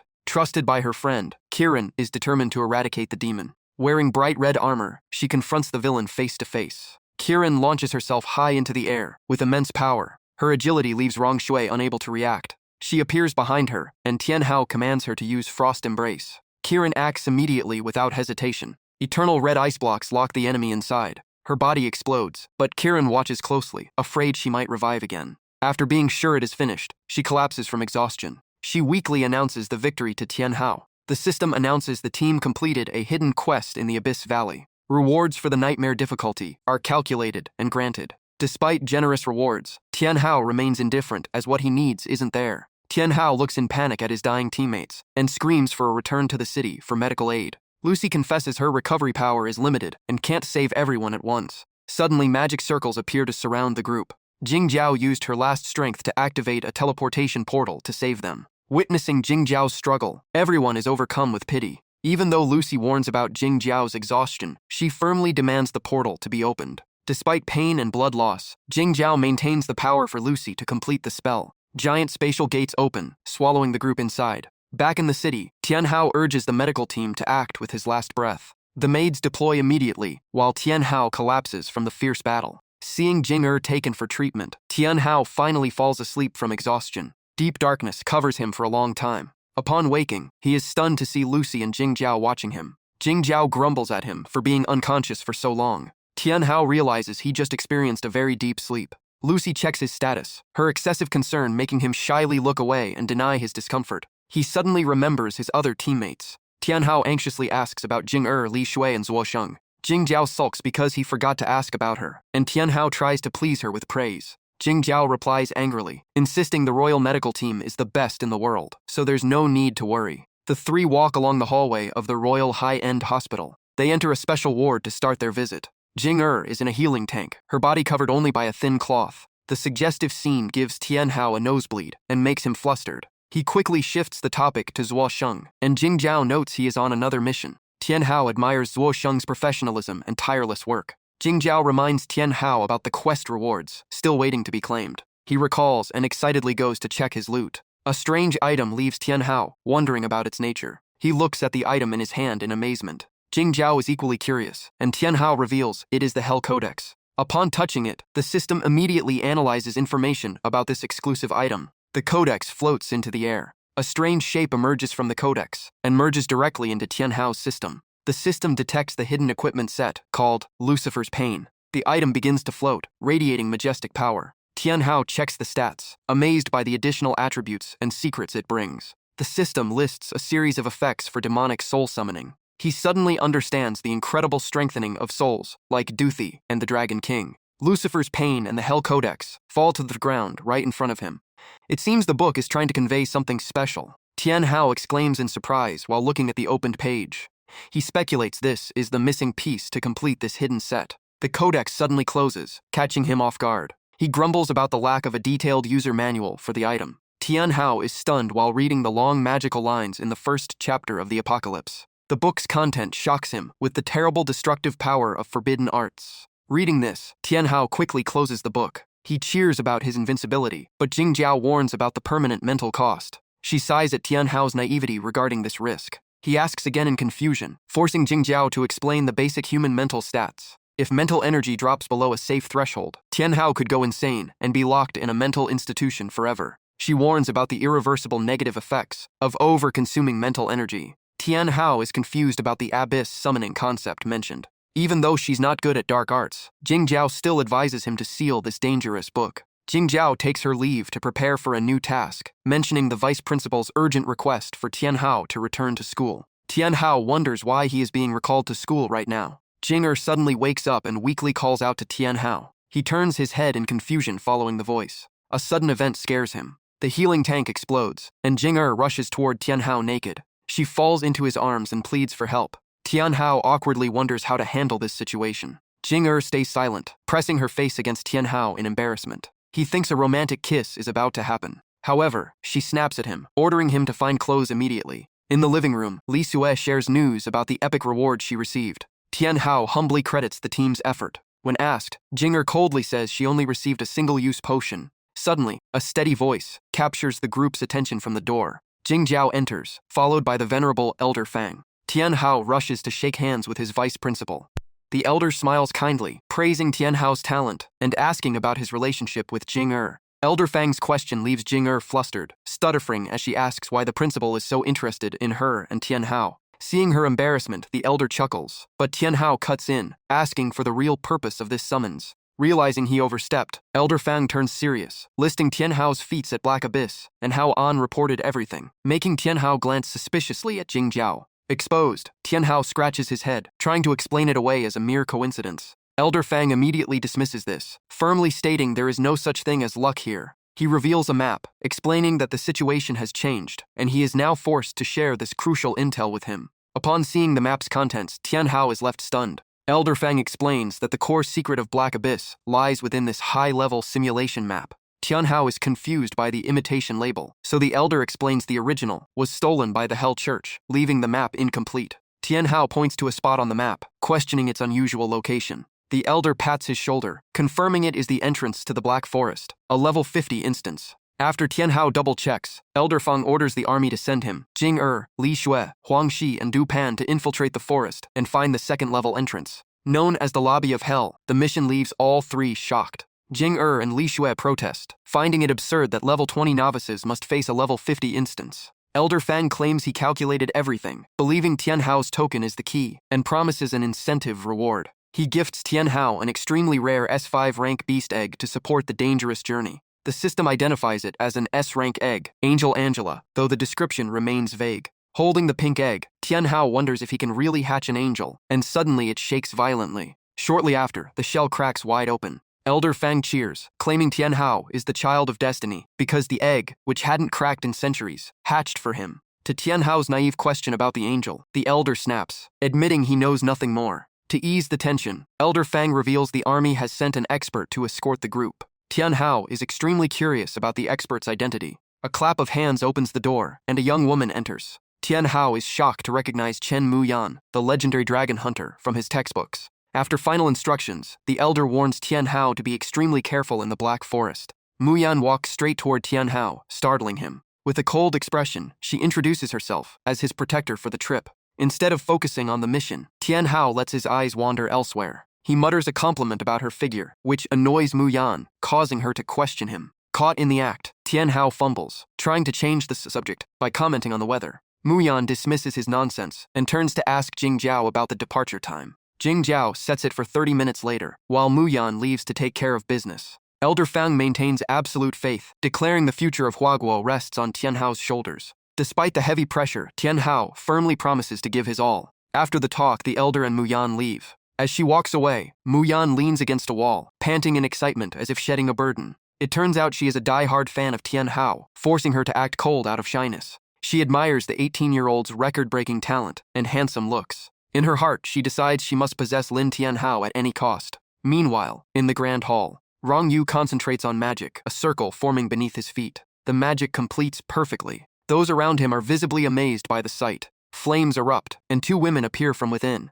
Rong Yu greets them with murderous intent. The two women struggle to land. Xianlan and Rong Xue rush to excuse their failure against Tianhao, but Rong Yu cuts them off. He reminds them of the rule. Failure means becoming a sacrificial lamb. Xianlan trembles, desperately pleading for a second chance. Just then, Wang Huang appears and tells Rong Yu not to be so hasty. Rong Yu bows respectfully, explaining his subordinate's failure and the price owed by agreement. Seeing Xianlan's panic, Wang Huang reassures her he won't kill her. She thanks him joyfully, but Wang Huang maintains a calm face. He calmly states that instead of death, she will become energy for the demon Molly. Xianlan goes pale at the cruel words. After a moment of silence, she stammers a refusal in fear. Wang Huang summons ghostly hands. Despite her screams and pleas, she is dragged away in despair. Shortly after, Xianlan is completely consumed as food for the devil. Rong Xue watches the horrific scene, trembling uncontrollably. The hall is filled with a deathly atmosphere. Wang Huang smiles, announcing news of Tianhao preparing to enter the Black Forest, shocking Rong Yu. He warns Rong Xue's group that this is their last chance for redemption.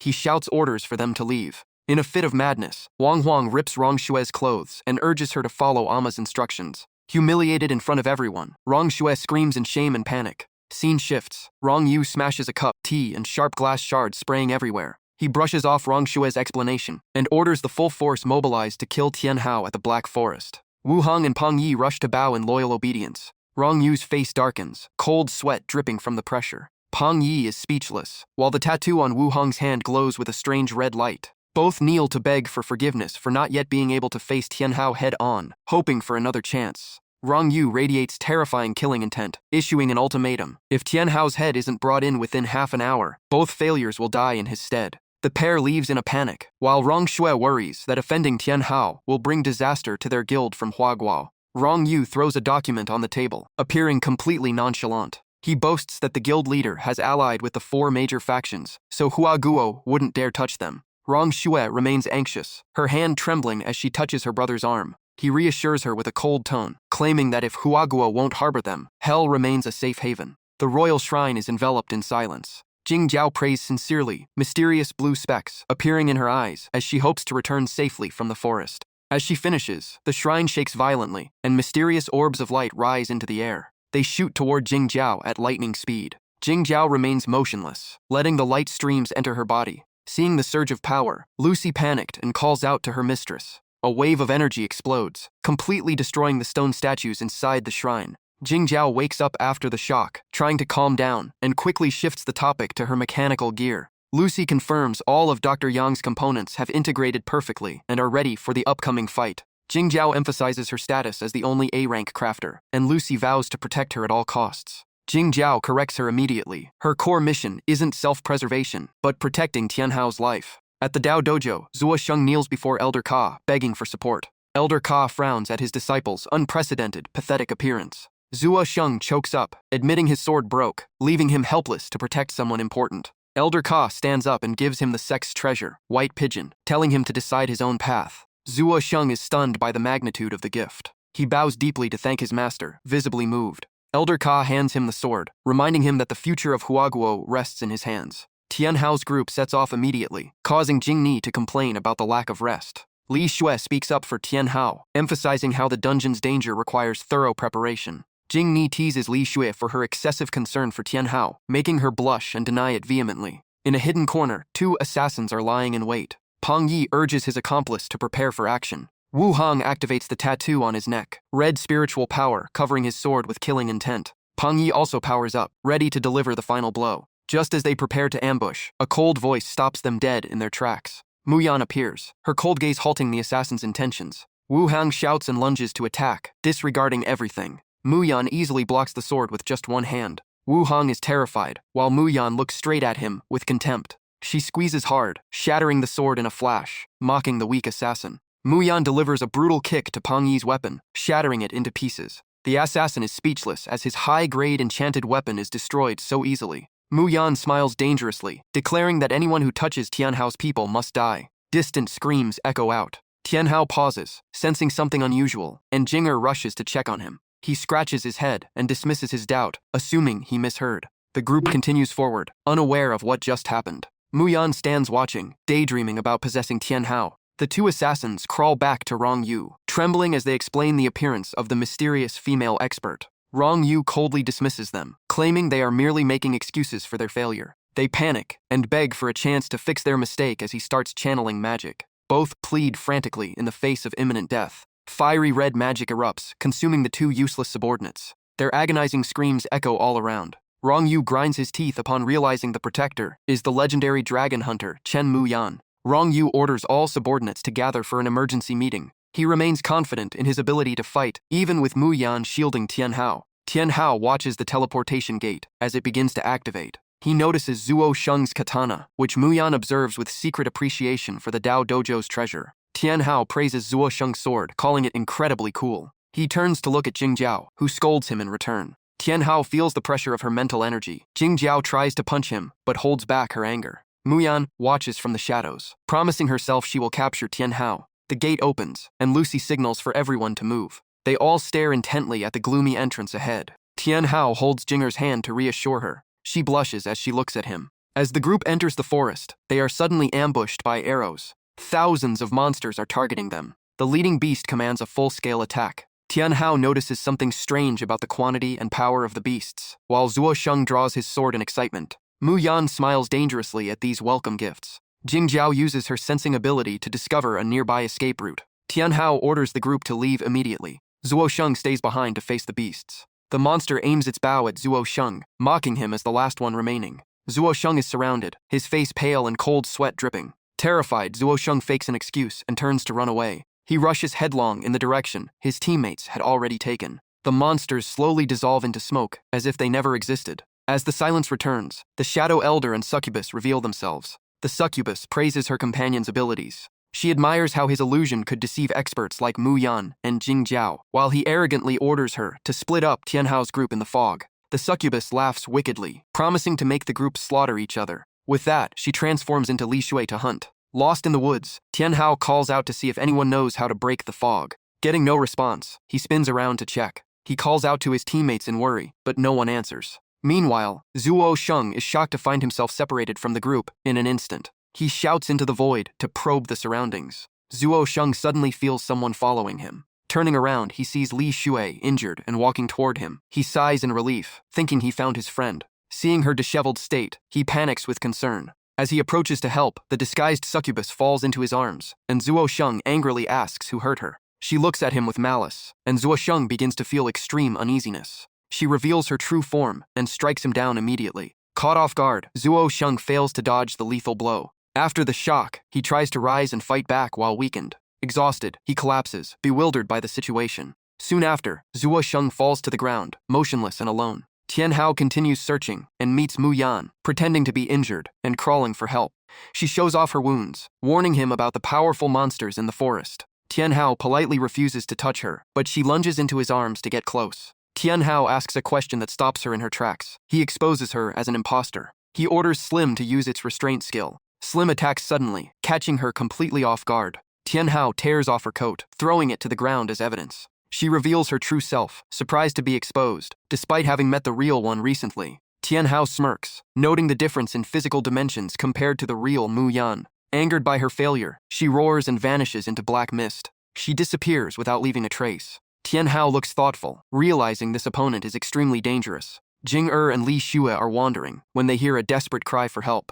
Jing suspects it is Zuo Sheng. Both dash toward the sound. The fog clears, and they calm down momentarily. They find Zuo Sheng lying unconscious on the ground. They rush to help, but are bewildered by his severe injuries. As they run, Jing stops, the ground beneath them turning into a thick black swamp. Both are dazed as the surroundings change rapidly. A voice speaks, revealing it is an illusion. Jing tries to break free from the swamp in vain, furious that she cannot fly. Li Shui is slowly dragged down to her shoulders. Before long, she is completely swallowed. The succubus and shadow elder appear, rejoicing at trapping them, and ordering the succubus to lure Tian Hao next. Tian Hao and Slim are frantically searching for their teammates. He asks Slim for help, but Slim bluntly refuses, knowing shouting in the fog is useless. Tian Hao agrees and shifts to using visual cues for attention. The Shadow Elder is watching when he is suddenly struck by a powerful lightning bolt. The attack forces him to reveal his true form. The succubus is terrified, while the Elder cannot understand how a level 20 summoner broke his high-level illusion.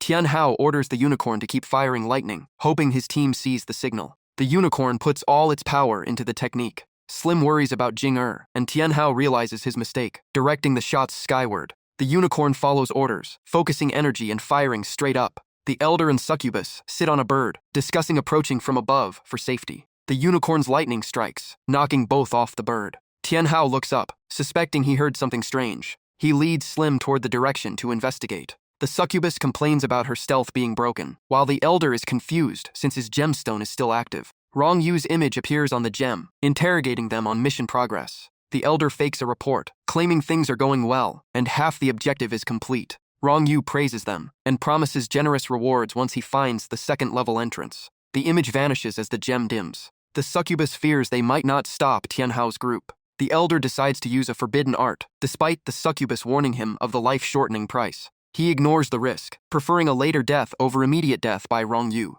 He channels the deadly soul-devouring dark mist. Black smoke radiates out, draining the vitality of anything it touches. Tian Hao is still unaware of the danger approaching. The unicorn finds evidence, and Tian Hao detects the scent of dark magic. Slim realizes the surrounding fog is being manipulated by powerful dark magic. Slim screams in pain as its vitality is drained. Tian Hao realizes the danger of this magic. He reassures Slim and orders the unicorn to create a light shield to repel the black mist. The bubble successfully pushes the mist back. The unicorn pants, exhausted from blocking the attack. From the shadows, the Elder's voice challenges how long his shield will last. The black mist gathers into a vortex, attacking the shield with force. The unicorn struggles, signaling it cannot hold much longer. Tian Hao holds Slim, and in desperation, Slim detects the enemy's power source, guiding Tian Hao's attack. Determining the enemy's coordinates, Tian Hao is relieved, feeling things getting simpler. He orders the unicorn to pour all magic into its 7-colored horn for a destructive blow. A blue beam tears through the mist, creating an energy storm that clears the area. As the energy dissipates, the unicorn's silhouette appears clearly. Slim observes the scene and confirms the mission is complete. In the distance, the Elder watches warily, shielding the unconscious succubus. Tian Hao approaches and sternly interrogates them on their identities and motives. The succubus wakes up, clutching her wounds and spitting insults at him. Tianhao realizes she is the imposter, while the elder admits defeat to a level 20 summoner. He decides to use his final move to take Tianhao down with him. Mysterious energy spreads as he performs the swamp sacrifice technique. The elder's body deforms into slime, forcing Tianhao's group back. Slim warns it is a deadly dark swamp with no escape once trapped. Tianhao is covered in slime up to his neck, annoyed by the lack of warning. With a haunting sound, an ancient tree erupts from the ground. Rong Yu checks the map, identifying this spot as the entrance to the second level. He grips his sword hilt, ready to act. He strikes the tree twice, and a spatial gate appears. Rong Yu laughs, arrogantly claiming victory is his. Facing the gate's pressure, he remains eerily calm. He orders Huan Yu to scout the path ahead. Huan Yu steps into the light and vanishes instantly. His companions are stunned by the scene. In a blink, Huan Yu returns, confused that the interior looks exactly like the exterior. His men wonder why he returned so quickly. Huan Yu kneels, explaining he was pushed back out of the gate. Rong Yu stares at the portal, realizing the problem lies with this fake entrance. He slashes at the gate with a powerful burst of magic. The purple vortex explodes, sucking everything into a destructive storm. After the attack, Rong Yu confirms it wasn't the real entrance. He launches another strike to investigate. The map shows the exact position but no entrance, leaving his subordinates puzzled. Rong Yu is determined to dig up every inch of land, repeatedly striking the ancient tree with his sword. All attacks seem futile against the tree's incredible durability. A bear-like beast glares at Rong Yu as a warning. From above, Lin Fan speaks up, stopping the group's destructive actions. Lin Fan reveals the second floor of Black Abyss is not open to the public, advising Rong Yu's group to leave. Rong Yu angrily swings his sword, declaring no one has the right to command him. Lin Fan calmly blocks the attack with an invisible force. Lin Fan leaps from the tree to confront them, face to face. He stands in a defensive stance, radiating a majestic aura. Rong Yu is stunned to realize Lin Fan is also a summoner. He questions Lin Fan's identity, as that profession has long since vanished. Lin Fan identifies himself as nothing more than a boring uncle passing through. Having received news from a strange bird about an intruder, he is surprised, as he had sealed the entrance. He decides he must return to check the situation. The reverse summoning skill activates, enveloping his body. In a flash, Lin Fan vanishes, leaving behind a wide light that radiates authority. Rong Yu can only stand and watch, unable to grasp what just happened. Scene changes to a small figure standing quietly amidst majestic nature. Tianhao wonders about the link between the swamp and this island, ordering his team to investigate. He sits heavily on the sand, wondering how he ended up in this place. Slim senses a massive source of power very close by. Kirin nods in agreement, prompting Tianhao to stand and search around. The ground suddenly shakes violently. Tianhao panics, suspecting an earthquake. Birds fly about, accompanied by shouts that the master has returned, leaving Tianhao bewildered. Continuous tremors force Tianhao to hold on. Something underwater begins to surface, capturing his attention. Xiaojing reveals itself. The entire island turns out to be a giant whale. Tianhao is astonished by the appearance of this giant beast. The system displays unknown information, making Tianhao suspect it is an ancient divine beast. Xiaojing calls him master, while Tianhao is confused as he has no such memories. He scratches his head, feeling the name Xiaojing sounds very arbitrary. Tianhao denies being the master, and Slim and Kirin follow suit. Xiaojing insists his spiritual energy is exactly the same as the old masters, who waited for this day. Hearing the threat of annihilation, Tianhao is forced to change his tone. He reluctantly admits he is the master to save his life. Xiaojing is overjoyed, while Tianhao breathes a sigh of relief for escaping disaster. He pretends to forget where he is to extract information. Xiaojing honestly replies, this is the second floor of Black Abyss. Tianhao is stunned to learn. He accidentally found the entrance through the swamp. He slaps his thigh in pride at this unexpected luck. Tianhao asks about the other inhabitants here. Xiaojing talks about dozens of friends in the deep ocean and an upcoming millennium ritual, while Tianhao is clueless about rituals he supposedly set. Tianhao is flustered, quickly covering up by pretending he was just testing Xiaojing's memory. Xiaojing is deeply moved, promising all commands from the previous master are still etched in his mind. Looking at a distant castle, Xiaojing focuses energy, signaling to bring Tianhao to the island immediately. Golden light bursts, creating a dazzling energy vortex around them. The calm sea suddenly surges, with a towering wave rising up. In a solemn hall, Tianhao and his team appear from a beam of light. The subordinates see Tianhao and immediately bow in unison. Tianhao smiles and greets them back, asking about their situation after all these years. Xiaojing urges the ritual to start. Tianhao stands before a stone table, plotting how to continue the act before ancient divine beasts. Xiaojing orders delicious food to be offered to start the ceremony. Tianhao questions the lack of solemnity, but Xiaojing insists this is what he once requested. Two girls bring a plate of food that looks black and slimy.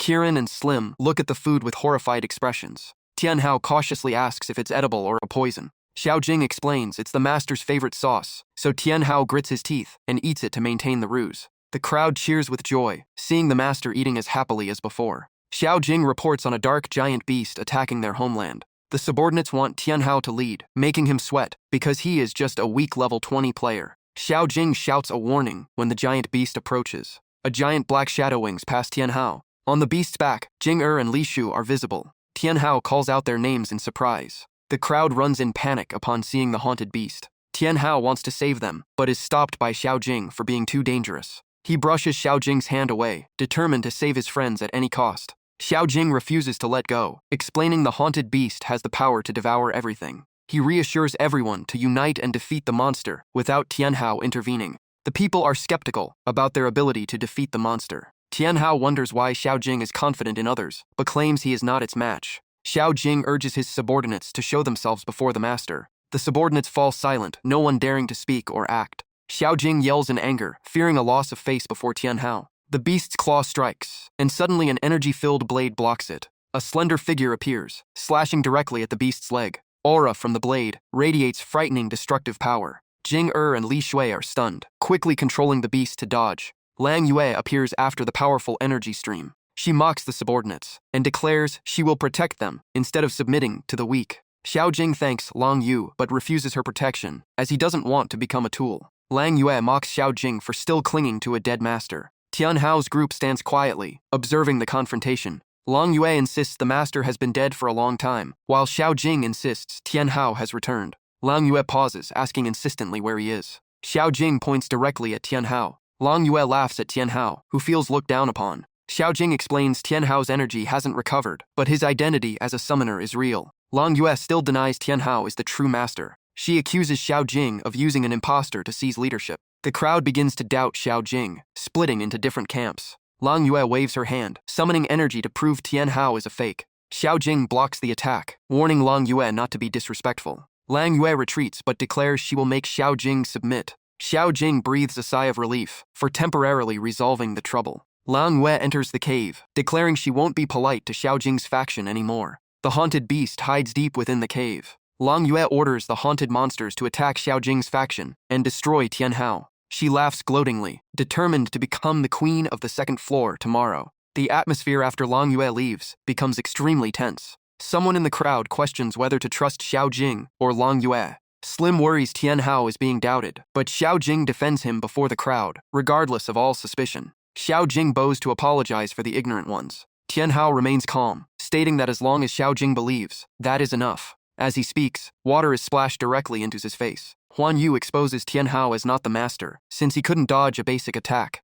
The subordinates feel deceived, expressing heavy disappointment. One subordinate declares he will follow Lang Yue for protection. Many people begin to abandon Xiao Jing to join Lang Yu's side. Xiao Jing collapses at this unexpected result. Tian Hao seems to have pieced it all together, asking if he was orchestrating this drama to use him to stir up fighting spirit against enemies. Without dodging, Xiao Jing admits it immediately, surprised that Tian Hao saw through his plot. The confession of deceiving everyone shocks Kiran and Slim, who criticize him for being a scammer and unacceptable. After a moment of calm, Xiao Jing looks into the distance, slowly telling the story of his late master, who built the shrine as a resting place for old comrades. Since the day the master left, they have faced many hardships, losing close friends. The haunted beast and spreading fear led him to his decision, using Tian Hao as a symbol to gather strength. Reaching this point, he collapses in agony, realizing his plan failed to save anyone. In the gloomy air, Kiran fearfully worries about the future, and Slim cries while missing home. Tian Hao speaks, putting a hand on Xiao Jing's shoulder to reassure him that he is not a fake but the master's student. This declaration stuns him. Xiao Jing is stirred, urgently questioning the whereabouts of the master Tian Hao mentioned. Trying to keep a calm demeanor, Tian Hao fabricates a reason that the master is currently busy with important tasks and entrusted him to return first. Meanwhile, Lin Fan is lost amidst a strange energy flow, scratching his head wondering why he can't find traces of the swamp entrance he created, wondering if he is in the wrong place. Tian Jia watches this ridiculous scene and mocks that with such a short memory, he'll never find the original location. Not wanting to waste another minute, Lin Fan shouts, urging everyone to continue searching other swamps with determination to find the path. Back to Tian Hao's side, Xiao Jing remains suspicious, demanding proof of his student status. Tian Hao confidently asserts that his summoning ability is the strongest proof of this relationship. Xiao Qing looks down, deep in thought, feeling something is not quite right. Seeing him hesitate, Tianhao urges him on, stressing that defeating the shadow monsters is vital to save the land. This reminder snaps Xiao Qing back, and he turns to ask for Tianhao's next move. Tianhao sternly commands them to find the enemy lair to rescue their friends. Night falls, and moonlight shines over the desolate forest. In a hidden corner, the shadow monsters are emitting bizarre energy surges. On a nearby cliff, Li Shui and Xing begin to wake from their unconsciousness. Rubbing her aching head, they both struggle to stand, planning to escape the dangerous area. Suddenly, a magic circle appears, startling Xing. A commanding voice booms from the portal, ordering its warriors to awaken. Xing and Li Shui are frozen in shock. Below the water, Xiao Qing is moving stealthily. Tianhao and his team ride on his back, curious about this shape-shifting ability, while Slim wonders why they didn't just fly. Xiao Qing explains that the enemy lair is on an isolated island, so approaching underwater avoids detection while prioritizing the rescue. When asked about power levels, Xiao Qing says regular monsters are no match, but the giant one is overwhelmingly strong. He notes that while his strength once matched Long Yue's, her recent feats suggest she is now nearly as strong as their master. This worries Tianhao, as such power makes her a dangerous, unpredictable threat. Suddenly, Xiao Qing halts, causing the calm water to churn violently. Tianhao's group topples over into the sea, and he complains to the giant whale for not giving a warning.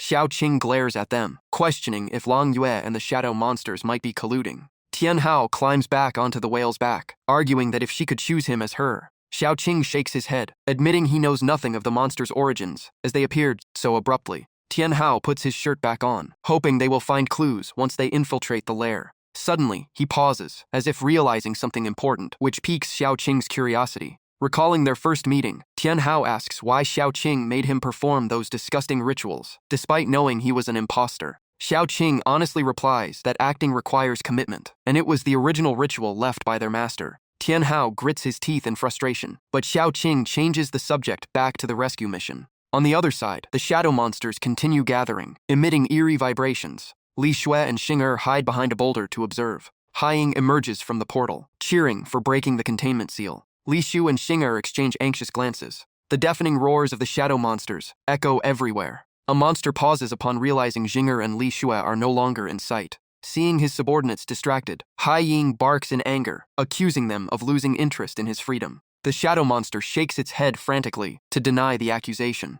Haiying shrieks orders to attack, and countless dark silhouettes swarm from the cracks. After giving orders, Haiying curses himself, lamenting his miserable state after years of imprisonment. He struggles to pull half his body through the portal. Xing assesses the dire situation in the darkness, while Haiying begins sniffing out intruders. With no other choice, the two girls jump up and bolt from the cave. Haiying doesn't intend to let them go, reaching out viciously to grab his prey. Evil energy chains wrap around them. Xing uses light magic to resist. Li Shui follows suit, and they release a blinding blue light. Haiying is caught off guard by the sudden burst of light. As the light shines, Li Shui is stunned to see the enemy is merely a shadow. Enraged at being exposed, Haiying curses and lunges with a murderous punch. Xing feels her magic draining away, and Li Shui suffers the same fate. As they collapse, Haiying gloats, believing they have seen his true nature. He laughs, declaring he will consume them, lifting them into the air with dark power. Haiying excitedly remarks that he has forgotten the taste of food after all these years. Just then, a blast of water hits him directly in the face.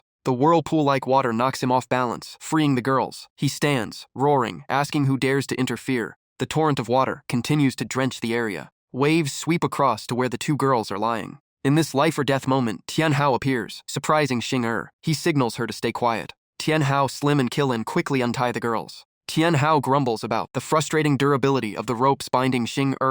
Instead of untying them, he decides to carry them out first and worry about the rest later. Slim quickly shapeshifts, catches Qilin, and the group starts to flee. They escape the dangerous lair at high speed. Xiao Qing uses pressurized water to block Haiying, then transforms into his giant form to smash boulders and delay the enemy. The falling boulders block the path behind them. Even so, Xiao Qing urges everyone to move, knowing the blockade won't hold Haiying for long. As expected, the enemy smashes through the rocks, roaring in hatred within a thick mist of evil energy. He vows that none of them will escape alive. On a lush green island in the middle of the ocean, things become strangely chaotic. The crowd cheers for Long Yue, criticizing Xiao Qing and hailing her as their only true savior. Triumphant, Lang Yue proclaims herself queen, promising to protect everyone from the monsters. She secretly plans to leave, desiring not just this island but power over even more distant lands. Suddenly, shadow monsters swarm the island. Long Yue is stunned, confused as to why they are attacking. When she told them to handle Tianhao's group, the villagers panic, begging their queen to use her power to drive the monsters away. Lang Yue confidently gathers fire energy, believing her last powerful strike will easily wipe them out again. She takes aim at the sky and launches her ultimate attack. However, the monster dodges the attack in the blink of an eye. The failure of her signature move leaves Lang Yue horrified. She cannot believe her flames are useless. Refusing to lose, she lunges into the air to engage the monster in close combat. With a melee skill, she pins its neck to the ground. The crowd below cheers, celebrating their queen's power. While Lang Yue tries to look authoritative, dark energy transfers from the monster to her hand, forcing her to tell the crowd to retreat. Fear takes hold of her mind, and cold sweat drenches her face. The monster isn't defeated, striking back and forcing Lang Yue to fly backward. As soon as she lands, she is attacked by another claw, forcing her to draw her sword. She screams in frustration, unable to understand why the monsters are turning on their benefactor. In a panic, she uses a spinning move to create distance from the monsters. Realizing the monsters are truly trying to kill her and are overwhelming in number, Lang Yue knows staying means death. Without hesitation, she turns and runs.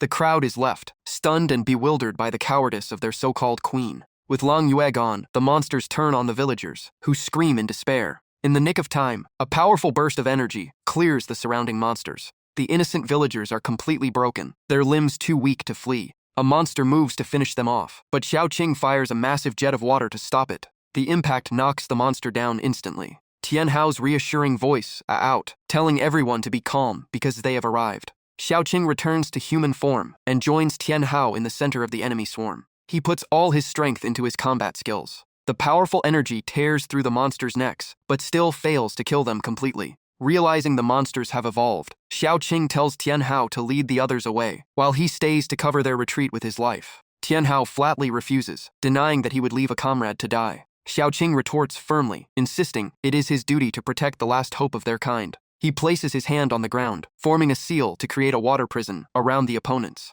The massive water sphere traps the monsters inside. The monsters look around, completely contained. Witnessing Xiaoqing's selfless sacrifice, the people snap out of it, kneeling to apologize for the harm they caused him. One by one, they express remorse for their wrongdoings. Xiaoqing brushes aside their apologies, urging them to run as he is reaching his limit. Moved by his bravery, the people refuse to leave, asking to fight and die alongside their true leader. Xiaoqing is stunned by what he has just heard. Suddenly, the sky glows with a brilliant golden light. A beam of light appears with a familiar voice, leaving everyone on the island in utter confusion. Xiaoqing chokes up as he recognizes the magical lingering image of his former master. The message echoes from the void, revealing that the master left behind a unique power. Only a leader who earns the sincere recognition of their followers is worthy of inheriting this power to protect the land. A brilliant aura envelops the entire island. The light converges and seeps deep into Xiaoqing's body. Feeling a surge of new power, he vows to purge the monsters immediately, returning to the water prison where the shadow monsters are trapped. Xiaoqing channels the inherited power to unleash his ultimate technique. The water sphere explodes, crushing the monsters into dust as the crowd cheers. Finally, the threat has been resolved. Tianhao jokes that he has no role left to play, while Li Shui warns that the final boss hasn't appeared yet. No sooner said, a giant black shadow descends from the sky at terrifying speed. All eyes turn toward the new arrival. Haiying manifests, mocking their premature celebration. He is holding a woman captive in his hand. Recognizing Lang Yue, Xiaoqing erupts with killing intent, demanding he release her immediately. The group is outraged, thinking Xiaoqing is too kind to protect the person who abandoned them in danger. Haiying laughs, revealing that this close friend was the one who helped him break the seal. Xiaoqing is stunned by the shocking truth. He recounts the deal. Lang Yue helped break the seal for power and the title of queen, while he gained his freedom. The betrayal shocks the crowd as they realize they were just pawns being used. Xiaoqing approaches, confronting Lang Yue about her blatant betrayal. Lang Yue, having nothing left to hide, coldly declares that the world belongs to the strong, and she deserves to rule. Tianhao angrily exposes all her crimes, remembering the comrades who died in vain at the hands of the monsters. Xiaoqing holds them back, prioritizing the elimination of Haiying. He vows to seal him away once more on behalf of his master. Haiying scoffs at the arrogance, but Xiaoqing closes the distance instantly. A direct hit sends Haiying flying meters away. Haiying is bitter, knowing Xiaoqing has inherited the power, and promises them true terror. Haiying begins channeling all his dark energy into the monsters. Tianhao orders everyone to stop him immediately. The group pours their strength into the battle. A horrific surge of energy envelops the area, and Haiying transforms completely. Tian Hao is stunned to see all attacks rendered ineffective. Slim desperately admits that they have exhausted their strength, but still can't do anything. Haiying arrogantly claims his power is fully restored and no one can oppose him. Xiaoqing orders everyone to retreat so he can fight freely. He tells them to leave, because their presence prevents him from using his full power. The group quickly departs, leaving Xiaoqing to regain his composure and prepare for the duel. Xiaoqing gathers all his energy, vowing to use his master's legacy to punish the traitor before lunging at Haiying. Haiying dismissively retaliates with a brutal counterattack. The terrifying collision between the two creates a massive explosion. Tian Hao, Slim, and Xing'er struggle to withstand the aftershock, while Xiaoqing is pushed back. He is blasted into the air and crashes hard to the ground. Haiying mocks him, calling the inheritance a child's game that is no match for him. Seeing the dire situation, Tian Hao steps in front of Xiaoqing, confidently declaring it's time for him to act. Haiying is surprised, sensing the aura of a summoner radiating from Tian Hao. Xiaoqing panics and tries to stop him, begging Tian Hao to leave because the enemy is too strong. Tian Hao remains calm, stating he can't win alone, but together with Xiaoqing, it's a different story. He philosophizes that sometimes things must be blackened for power to explode exponentially. As a summoner, he has the ability to enhance the former master's summons. The summoned beasts are deeply surprised, but Tian Hao insists they trust him. He knows Xiaoqing will find a way to execute the plan. With no way out, Xiaoqing decides to go all in. Success or failure depends on this moment. Xiaoqing places his full trust in Tian Hao. Haiying remains arrogant, treating them like ants struggling before death. He stands still, curious to see what trump cards they have left. Tian Hao calmly challenges him to open his eyes and watch closely. He activates Demon Sacrifice, and a creepy magic circle appears under his feet. Haiying is startled, immediately recognizing this forbidden technique. Too late, an energy sphere swallows Xiaoqing and soars into the sky. Haiying is horrified. Fear grips his mind, leaving him frozen. Xiaoqing attacks, their punches colliding with immense force. The tide turns completely, and Haiying is the one blasted away. Xiaoqing transforms into a muscular warrior, stuns himself by this explosive power. Everyone is terrified, wondering just how scary the original master must have been if his summons are this strong. Haiying shrieks, demanding to know how Tian Hao knows this long-sealed technique. Tian Hao feigns ignorance, and Xiaoqing confirms he never saw the master use it either. Haiying loses patience, crazily demanding his opponent go all out. Xiaoqing easily blocks his attacks. A direct punch to the gut sends Haiying flying hundreds of meters. He crashes into the terrain far away. Haiying is bitter for being tricked, claiming Tian Hao has broken the sealing oath. He decides to retaliate by casting his own version of Demon Sacrifice. A monstrous magic circle appears under his feet. Tian Hao is stunned, unable to believe his eyes. Brilliant light covers the enemy. Slim wonders how he knows this technique. Smoke and fog surround Haiying. He emerges from the smoke with a sinister smile. Haiying laughs, admitting the technique is useless against one as demonic as him. He boasts that the sacrificial magic cannot harm a single hair on his head. A bolt of energy unexpectedly fires toward them. Xiaoqing tries to catch it but misses. The light streaks toward Tian Hao. The group freezes, unable to react in time. The light vanishes upon touching Tian Hao. Li Xue checks on him but is met with Tian Hao's terrifying red eyes. Bursting power knocks both Li Xue and Xing'er away. Both suffer heavy injuries. Tian Hao loses his sanity, laughing crazily as he declares himself a summoner. Xing'er realizes this is no longer Tian Hao. Slim panics, trying to wake his master, only to realize the soul inside has been replaced. Haiying has possessed Tian Hao's body, satisfied to have reached his goal after all these years. Xiaoqing realizes the enemy has occupied Tian Hao's body. Haiying mocks their ignorance. He explains the sacrificial mechanism. Use the summoned beast as a vessel to seize the summoner's infinite power. He manipulates Tian Hao's body to step into the magic circle. A barrier traps them both. Xiaoqing attacks wildly to save his master. He unleashes a barrage of kicks against the barrier. Every strike is violently reflected back. Xiaoqing screams in despair, determined to break the seal. The sound of shattering echoes before his eyes. Xiaoqing rejoices, thinking he has succeeded. No, a hand from the darkness blasts him hundreds of meters away. Tian Hao's body appears, with Haiying's silhouette looming behind, manipulating him. He smugly says only a summoner can fully utilize the power of a summoned beast. The possessed body kneels. Xiaoqing struggles up, channeling power for a final strike. He leaps, diving straight at Tian Hao's body. A massive explosion obscures the sky. Li Xue panics, seeing Xiaoqing exhausted. The group decides to risk everything, joining Slim and Xing'er to attack the enemy held by Xiaoqing. Slim pours his strength into the attack. The strike aims directly at Haiying's leg. Qilin also pours his moves into the right half of his body. Xiaoqing grits his teeth, holding on tight. Xing'er transforms to attack from behind, cornering Haiying with the team's coordination.